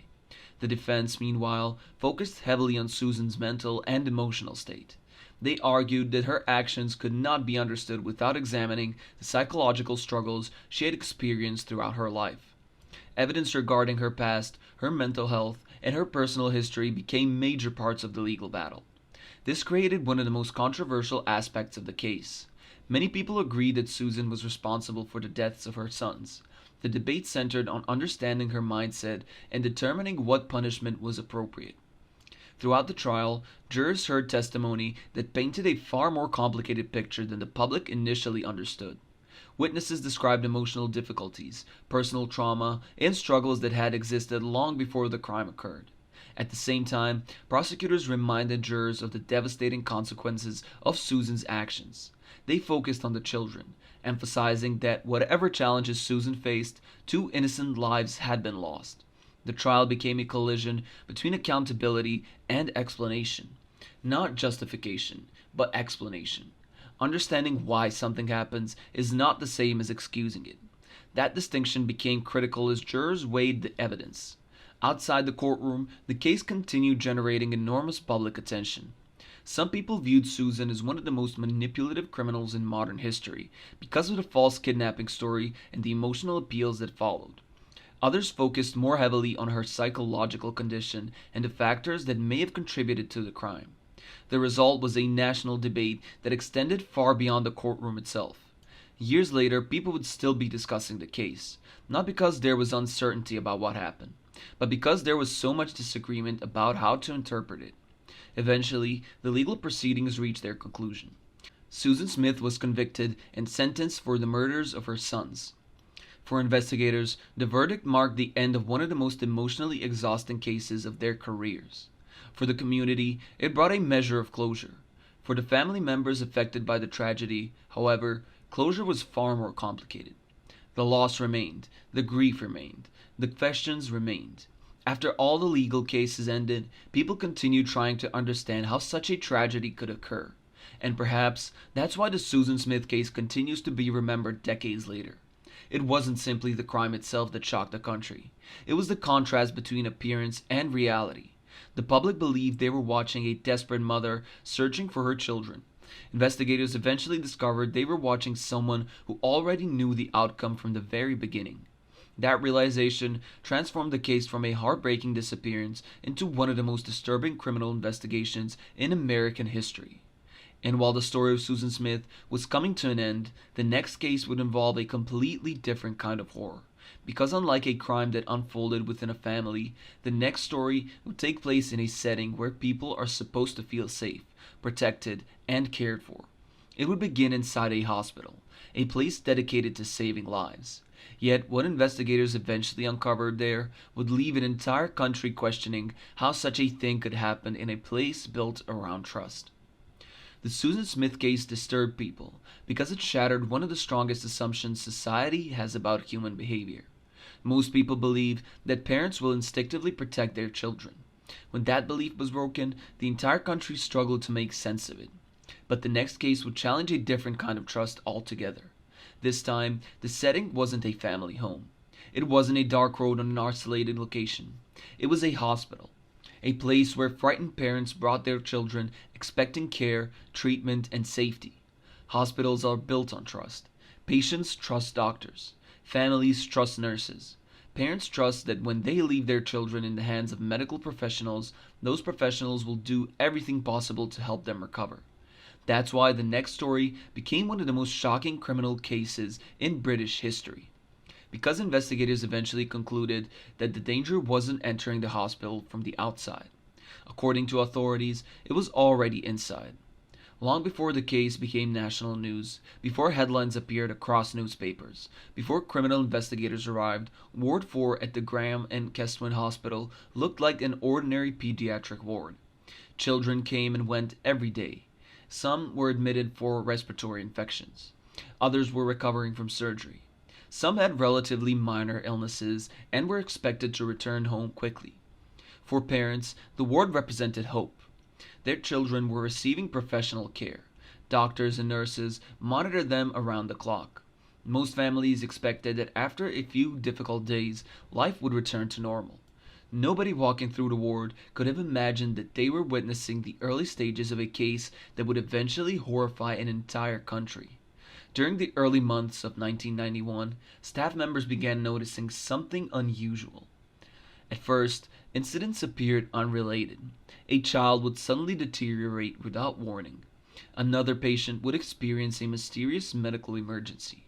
Some children who had appeared to be recovering would unexpectedly suffer life-threatening collapses. Hospitals deal with emergencies every day, so individual incidents did not automatically trigger an alarm. Patients can worsen unexpectedly. Complications occur. Rare medical events happen. But as weeks passed, certain doctors and nurses began feeling uneasy. There seemed to be more emergencies than normal, more unexplained crises, more situations that didn't fit expectations. Yet even then, nobody was talking about murder. Most medical staff searched for natural explanations. Perhaps there was an unusual virus circulating. Perhaps they were dealing with an exceptionally complicated case. Perhaps it was simply a tragic coincidence. Human beings naturally seek ordinary explanations before considering extraordinary ones. That's exactly what happened here. However, the pattern refused to disappear. More incidents occurred. More children experienced sudden collapse. Some survived, others did not. As concern grew, hospital staff began examining the cases more carefully. What they did discover was unsettling. Many of the incidents shared similarities. Children who were not expected to be in critical condition suddenly became critically ill. Emergencies seemed to occur without a clear medical cause. Doctors found themselves struggling to explain why certain patients deteriorated so dramatically. Then, another detail started attracting attention. A particular nurse seemed to be present during an unusually high number of incidents. At first, nobody viewed this as suspicious. Hospitals operate around schedules. Some staff members naturally spend more time on wards than others. Coincidences happen. Yet, as more cases were reviewed, the same name continued appearing: Beverly Allett. She was a young nurse working on a pediatric ward. By most outward appearances, she seemed like an ordinary healthcare worker. Parents entrusted their children to her care. Colleagues worked alongside her every day. Nothing about her appearance suggested that investigators would eventually focus so intensely on her. In fact, one reason the case became so shocking was because she did not fit the image most people associate with dangerous criminals. There were no dramatic confrontations, no obvious warning signs visible to families, no clear indications that something was terribly wrong. Yet behind the scenes, doctors were becoming increasingly concerned. They began comparing cases. They reviewed medical records. They examined timelines. And slowly, a disturbing pattern emerged. Children suffered unexplained emergencies often seemed connected by one common factor: Beverly had been involved in their care. Even then, many medical professionals resisted the idea that a nurse could intentionally harm patients. The accusation felt almost unthinkable. Nurses dedicate their lives to helping vulnerable people. Suggesting that one might be responsible for harming children went against everything people expected about the profession. Yet, investigators and medical experts could not ignore what they were seeing. The more records they reviewed, the more difficult it became to dismiss the pattern as coincidence. Questions multiplied. Why were certain children suddenly collapsing? Why were some medical findings so unusual? Why did emergencies seem to cluster around particular moments? Most importantly, why did the same nurse keep appearing in case after case after case? By this point, hospitals, administrators, and investigators realized they were dealing with something far more serious than a string of unfortunate medical complications.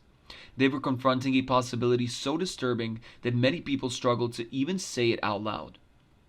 If their growing suspicions were correct, then the children on Ward 4 had not become victims of illness alone.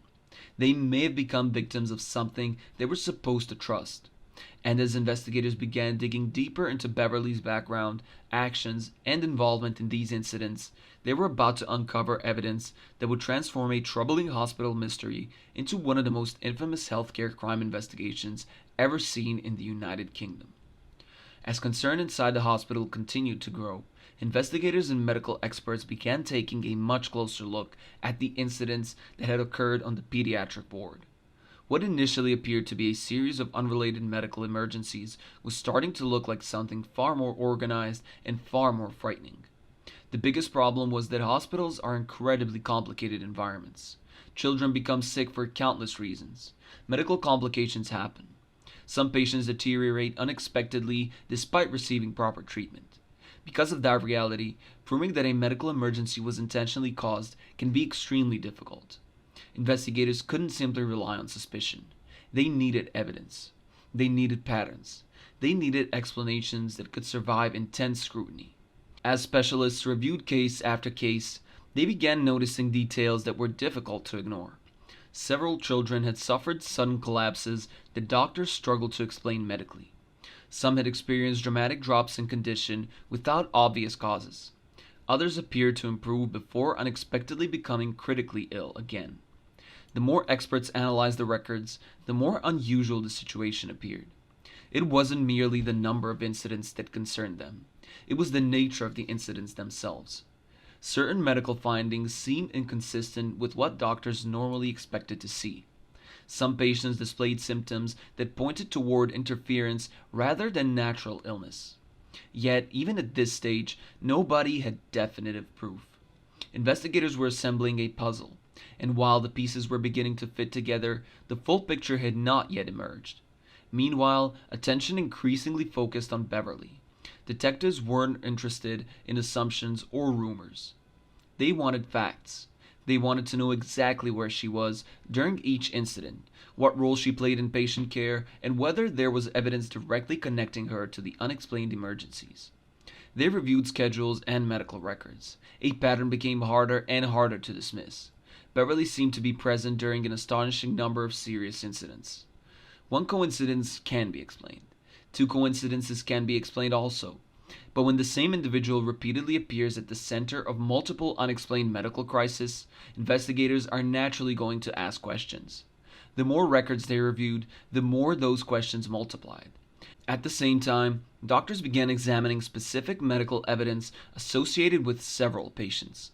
Some findings suggested that certain children may have been exposed to substances they should not have received.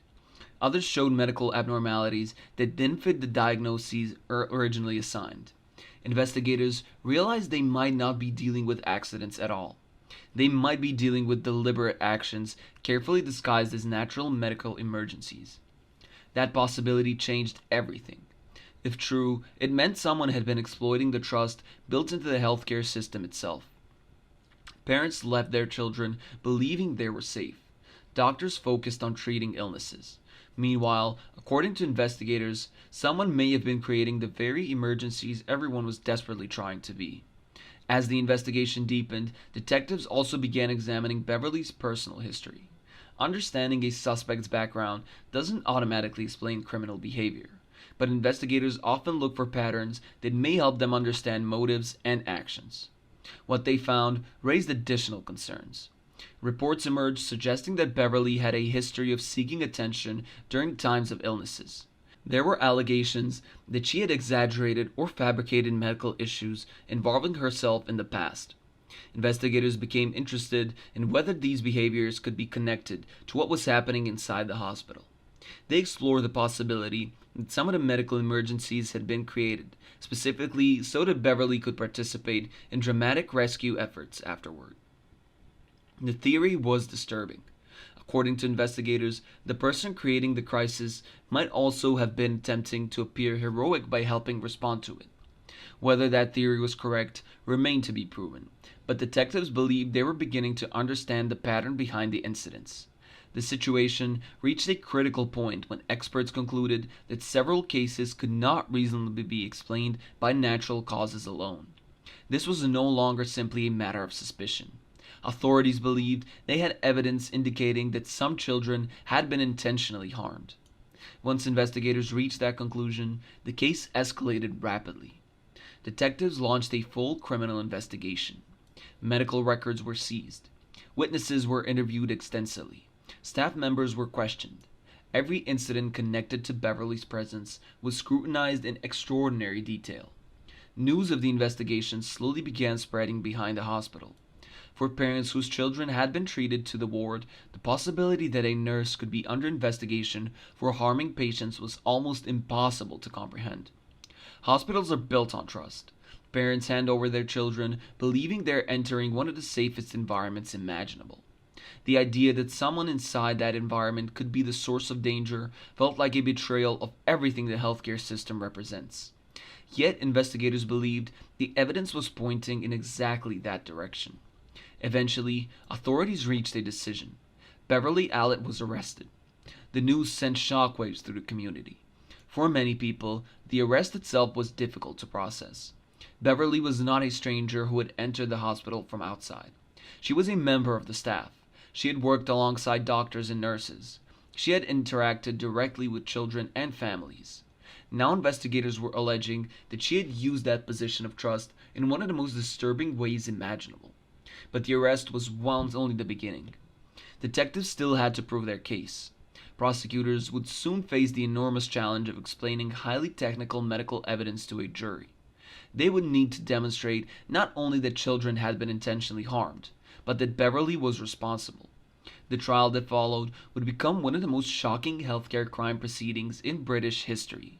and as prosecutors began presenting the evidence they had spent months gathering, the public would learn details far more disturbing than anyone had imagined when doctors first noticed that something seemed wrong on Ward 4.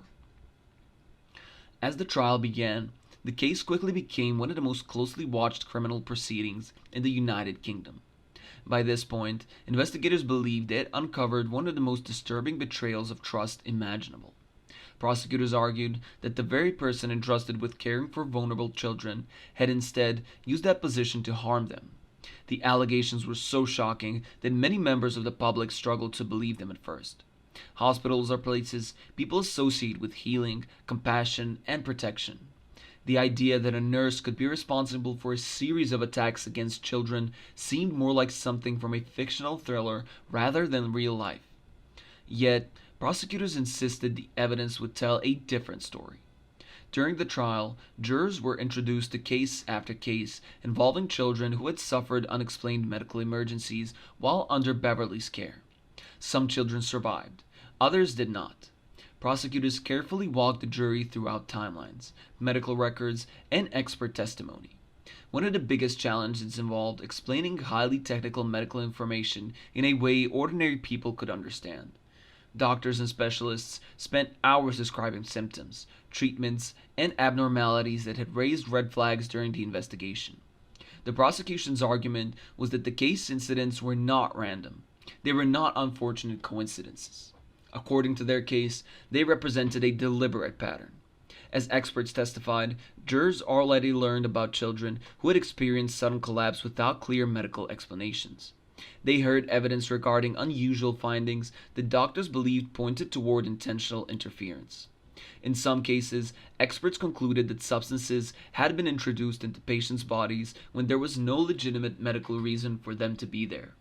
These conclusions became some of the most powerful evidence presented during the trial.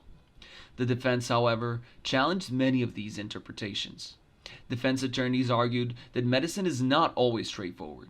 Children can deteriorate unexpectedly. Rare complications occur. Doctors do not always have complete answers. They questioned whether prosecutors were interpreting complex medical events throughout the lens of hindsight. According to the defense, investigators had become convinced of Beverly's guilt and then viewed every unusual incident as supporting that conclusion.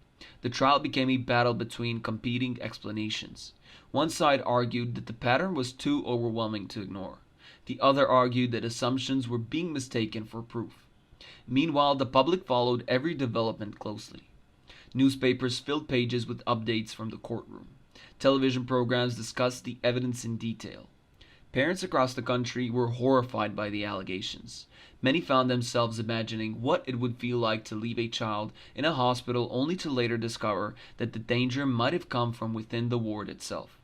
The emotional impact of the case was enormous because it attacked a fundamental expectation people have about healthcare. Patients are vulnerable by definition. They depend on medical professionals for help. What that trust is violated, the sense of shock extends far beyond the immediate victims. As the trial progressed, prosecutors also explored Beverly's behavior outside the specific incidents involving patients. They presented evidence suggesting that she appeared unusually eager to involve herself in medical emergencies. Investigators had become interested in whether she derived attention, sympathy, or a sense of importance from crises occurring around her. Experts discussed psychological concepts that prosecutors believed helped explain the pattern they had uncovered. While motive was not required to prove guilty, prosecutors argued that understanding her behavior made the events on the pediatric ward easier to comprehend. Jurors ultimately faced an enormous responsibility. They had to examine a massive amount of evidence, evaluate expert testimony, and determine whether prosecutors had proven their case beyond a reasonable doubt. After hearing weeks of testimony, reviewing extensive records, and considering arguments from both sides, they reached a decision. Beverly Allitt was convicted on multiple counts related to the deaths and injuries of children under her care. The verdict sent shockwaves across the country. For investigators, it represented the conclusion of an extraordinarily difficult case. For the families involved, however, no verdict could undo what had happened. Parents who had brought their children to the hospital seeking treatment would forever live the consequences of those events. Some families lost children they expected to bring home. Others watched their children survive only after terrifying medical crisis. The emotional scars remained long after the courtroom proceedings ended. In the years that followed, the case became one of the most infamous healthcare crime investigations in British history. It prompted widespread discussions about hospital oversight, patient safety, and the warning signs that might help prevent similar tragedies in the future. Medical institutions examined procedures. Healthcare professionals studied the case. Investigators viewed it as a reminder that even environments built around care and compassion are not immune to criminal behavior. The story of Beverly Allen endures because it represents a unique kind of horror, not the fear of danger from strangers, but the fear of danger from someone trusted completely. Yet, as disturbing as this case was, the next story would take us away from hospital corridors and into a completely different setting. Unlike a case centered on trust within a medical system, the next investigation would focus on family that appeared ordinary from the outside but was hiding tensions that would eventually erupt into tragedy. And once investigators began uncovering what was happening behind closed doors, they could find themselves confronting another case that left an entire community struggling to understand how such a devastating chain of events could unfold. The Beverly Allen case frightened people because it showed how trust can be exploited in places where nobody expects danger. Parents believed their children were safe. Doctors believed they were treating natural illness. It took months before anyone realized something far more sinister might be happening. But the next case is disturbing for a completely different reason. This time, there were no hospital wards, no medical mysteries, and no nationwide manhunt. Instead, investigators would find themselves examining what appeared to be a normal family living an ordinary life. From the outside, nothing seemed unusual. Neighbors saw a typical household. People went to work, attended school, and lived their lives. Yet behind closed doors, tensions were building that few outsiders fully understood. And when those tensions finally exploded, the result would leave an entire community stunned. The story begins in a neighborhood where the Jones family appeared, at least from a distance, to be living a fairly normal life. Catherine and Curtis Jones were known in their community, and like many families, they faced ordinary challenges and disagreements. To outsiders, there was little reason to believe anything was seriously wrong. But one lesson investigators learned repeatedly is that appearances can be misleading. Some of the most tragic cases begin in homes that seem completely ordinary from the outside. In the weeks and months before everything changed, there were signs of growing conflict within the family. Arguments became more frequent, tensions increased, relationships inside the house became strained. At the time, most people who witnessed fragments of these disputes likely viewed them as family disagreements that would eventually pass. After all, conflicts exist in many homes. Families argue. Parents and children disagree. Most of those disagreements never escalate beyond words. What nobody realized was that the situation inside the Jones household was gradually moving toward a breaking point. As investigators would later discover, there were frustrations, resentments, and emotional pressure that had been building up for a long time. Unfortunately, many of those issues remained hidden from the people who might have recognized the danger. Then came the day that changed everything. When authorities first became involved, the situation was confusing. Information was incomplete. Witnesses were trying to understand what had happened. Investigators arrived knowing only that a tragedy occurred and that they needed to determine exactly how events had unfolded. In the early hours of any major investigation, detectives focus heavily on reconstruction. They identify who was present, establish timelines, and determine the sequence of events. The challenge is that witnesses often have only partial information. People see pieces of a story rather than the entire picture. Investigators must take those pieces and slowly assemble them into coherent narratives. And that's exactly what happened here.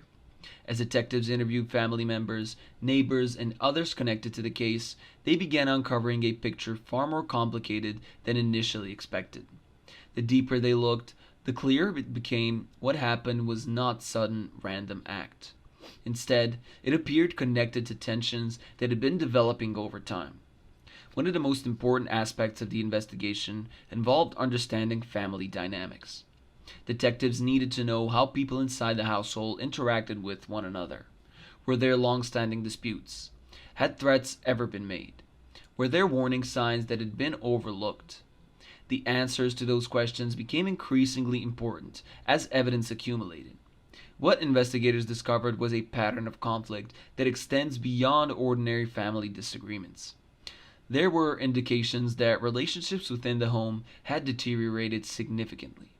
The challenge, however, was determining exactly how those conflicts contributed to the tragedy investigators were now trying to explain.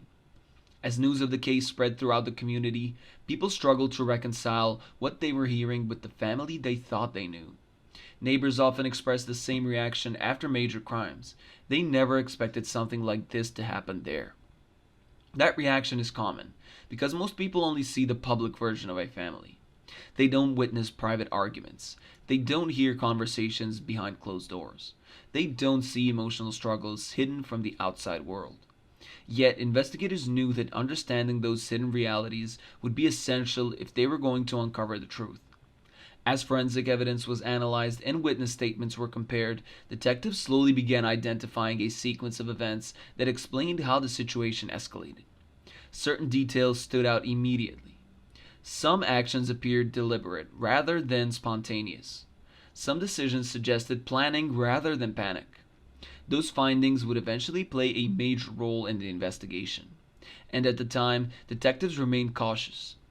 Early theories often change as more evidence emerges. They focused on facts rather than assumptions. Every statement was verified. Every timeline was checked. Every piece of physical evidence was examined carefully. The more they learned, the more convinced they became that the tragedy inside the Jones household was the result of problems that had been building up for much longer than anyone realized. By now, investigators understood that they were not dealing with a simple case. The emotional complexity of family relationships made every discovery more difficult to interpret. Motives were tangled with personal history. Decisions were influenced by years of interactions.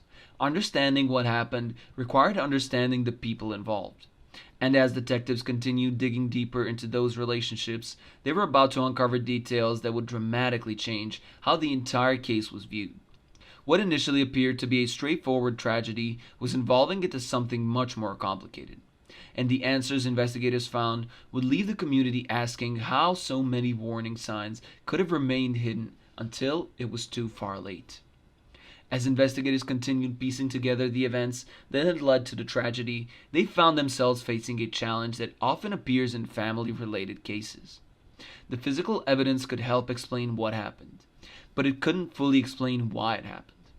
To understand that, detectives needed to reconstruct the relationships inside the Jones household and determine how years of interactions may have contributed to the events they were now investigating. As more witnesses were interviewed, a clearer picture slowly began emerging. Family members described growing tensions. Friends spoke about conflicts that had become increasingly difficult to ignore.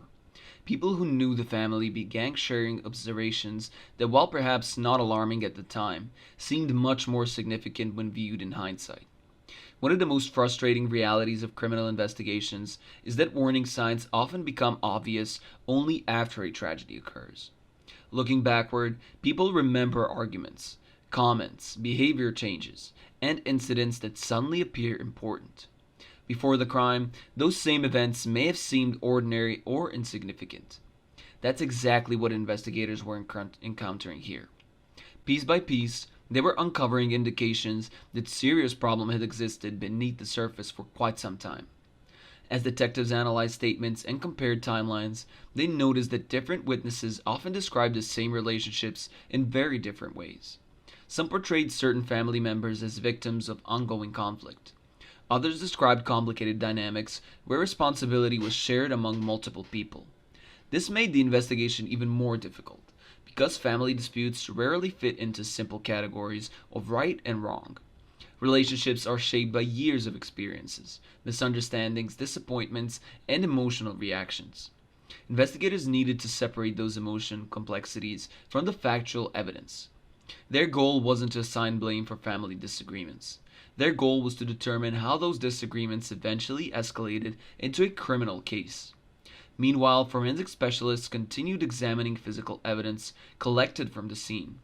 They worked alongside detectives to establish an accurate timeline. Every minute mattered. Every movement mattered. Authorities wanted to know exactly where individuals were located during critical moments and what actions they took. The more they reconstructed the sequence of events, the clearer it became that what happened was not the result of a sudden misunderstanding or a brief argument that spiraled out of control in a matter of seconds.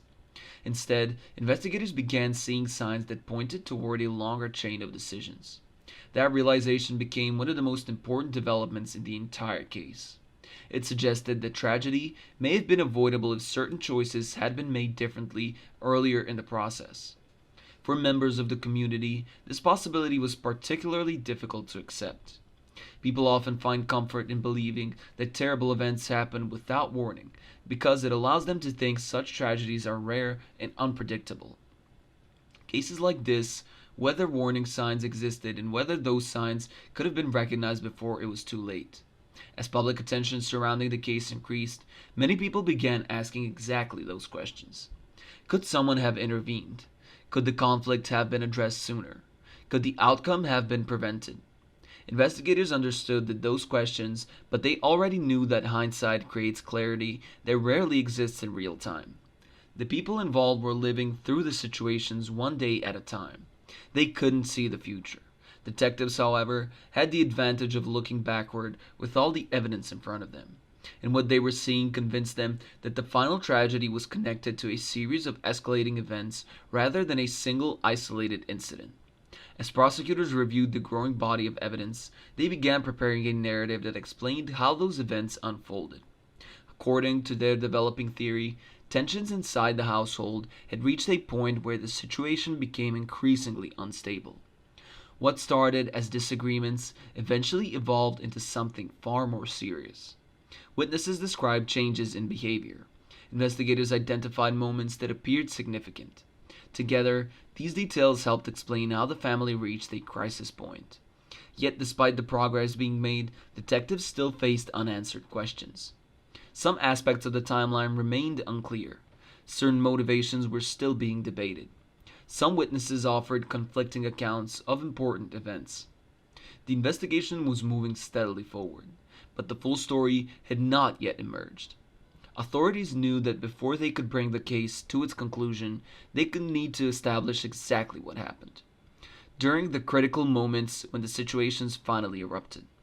Those moments would ultimately become the center of the case. They would determine who was held responsible, how prosecutors framed the events, and how the community understood the tragedy.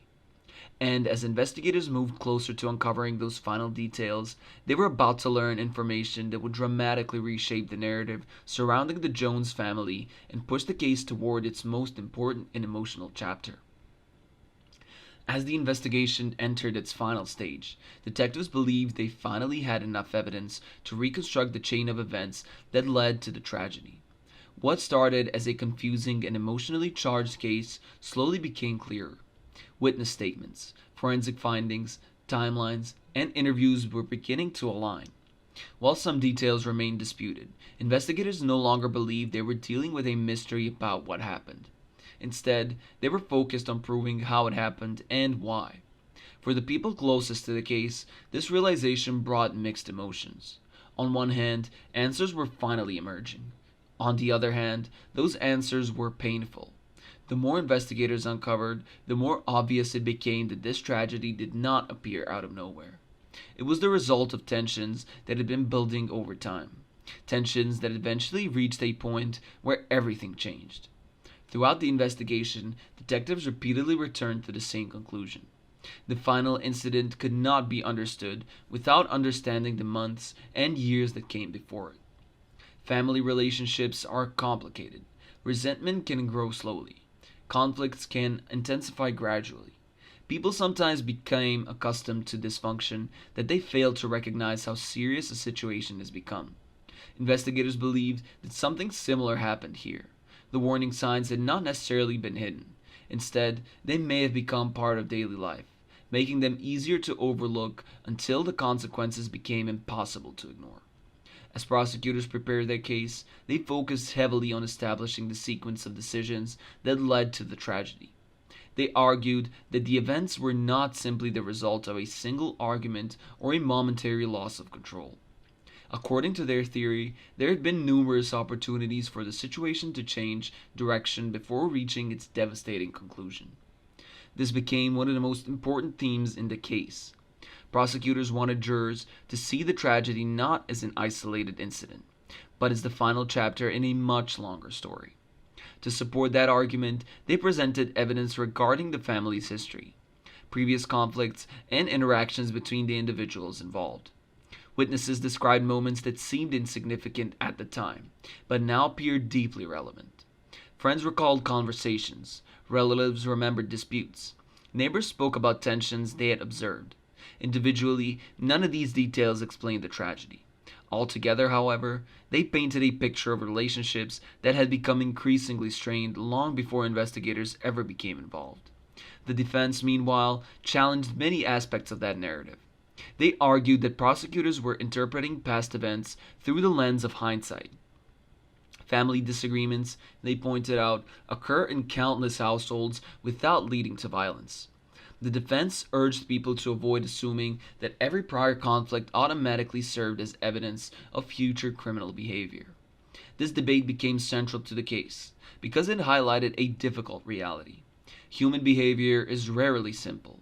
People often make decisions influenced by years of emotions, experiences, and pressures that outsiders never fully understand. Determining responsibility requires more than identifying conflict. It requires proving how that conflict contributed to the crime itself. As legal proceedings continued, members of the community followed the case closely. By now, many people had become emotionally invested in the outcome. They wanted answers. They wanted accountability. Most of all, they wanted to understand how a family that once appeared ordinary could become the center of such a devastating investigation. The case forced many people to confront uncomfortable truths about family dynamics. It challenged the assumption that serious problems are always visible from the outside. It demonstrated how private struggles can remain hidden even from those who interact with a family regularly. Perhaps most importantly, it reminded people that tragedies often emerge gradually rather than suddenly. Looking back, investigators believe there were moments throughout the story where different choices might have changed the outcome. But criminal investigations are not about what could have happened. They are about determining what happened. And by the end of the case, authorities believed they had accomplished that goal. Eventually, the legal process reached its conclusion. The evidence had been presented. The arguments had been made. The people responsible for determining the outcome weighed everything they had heard.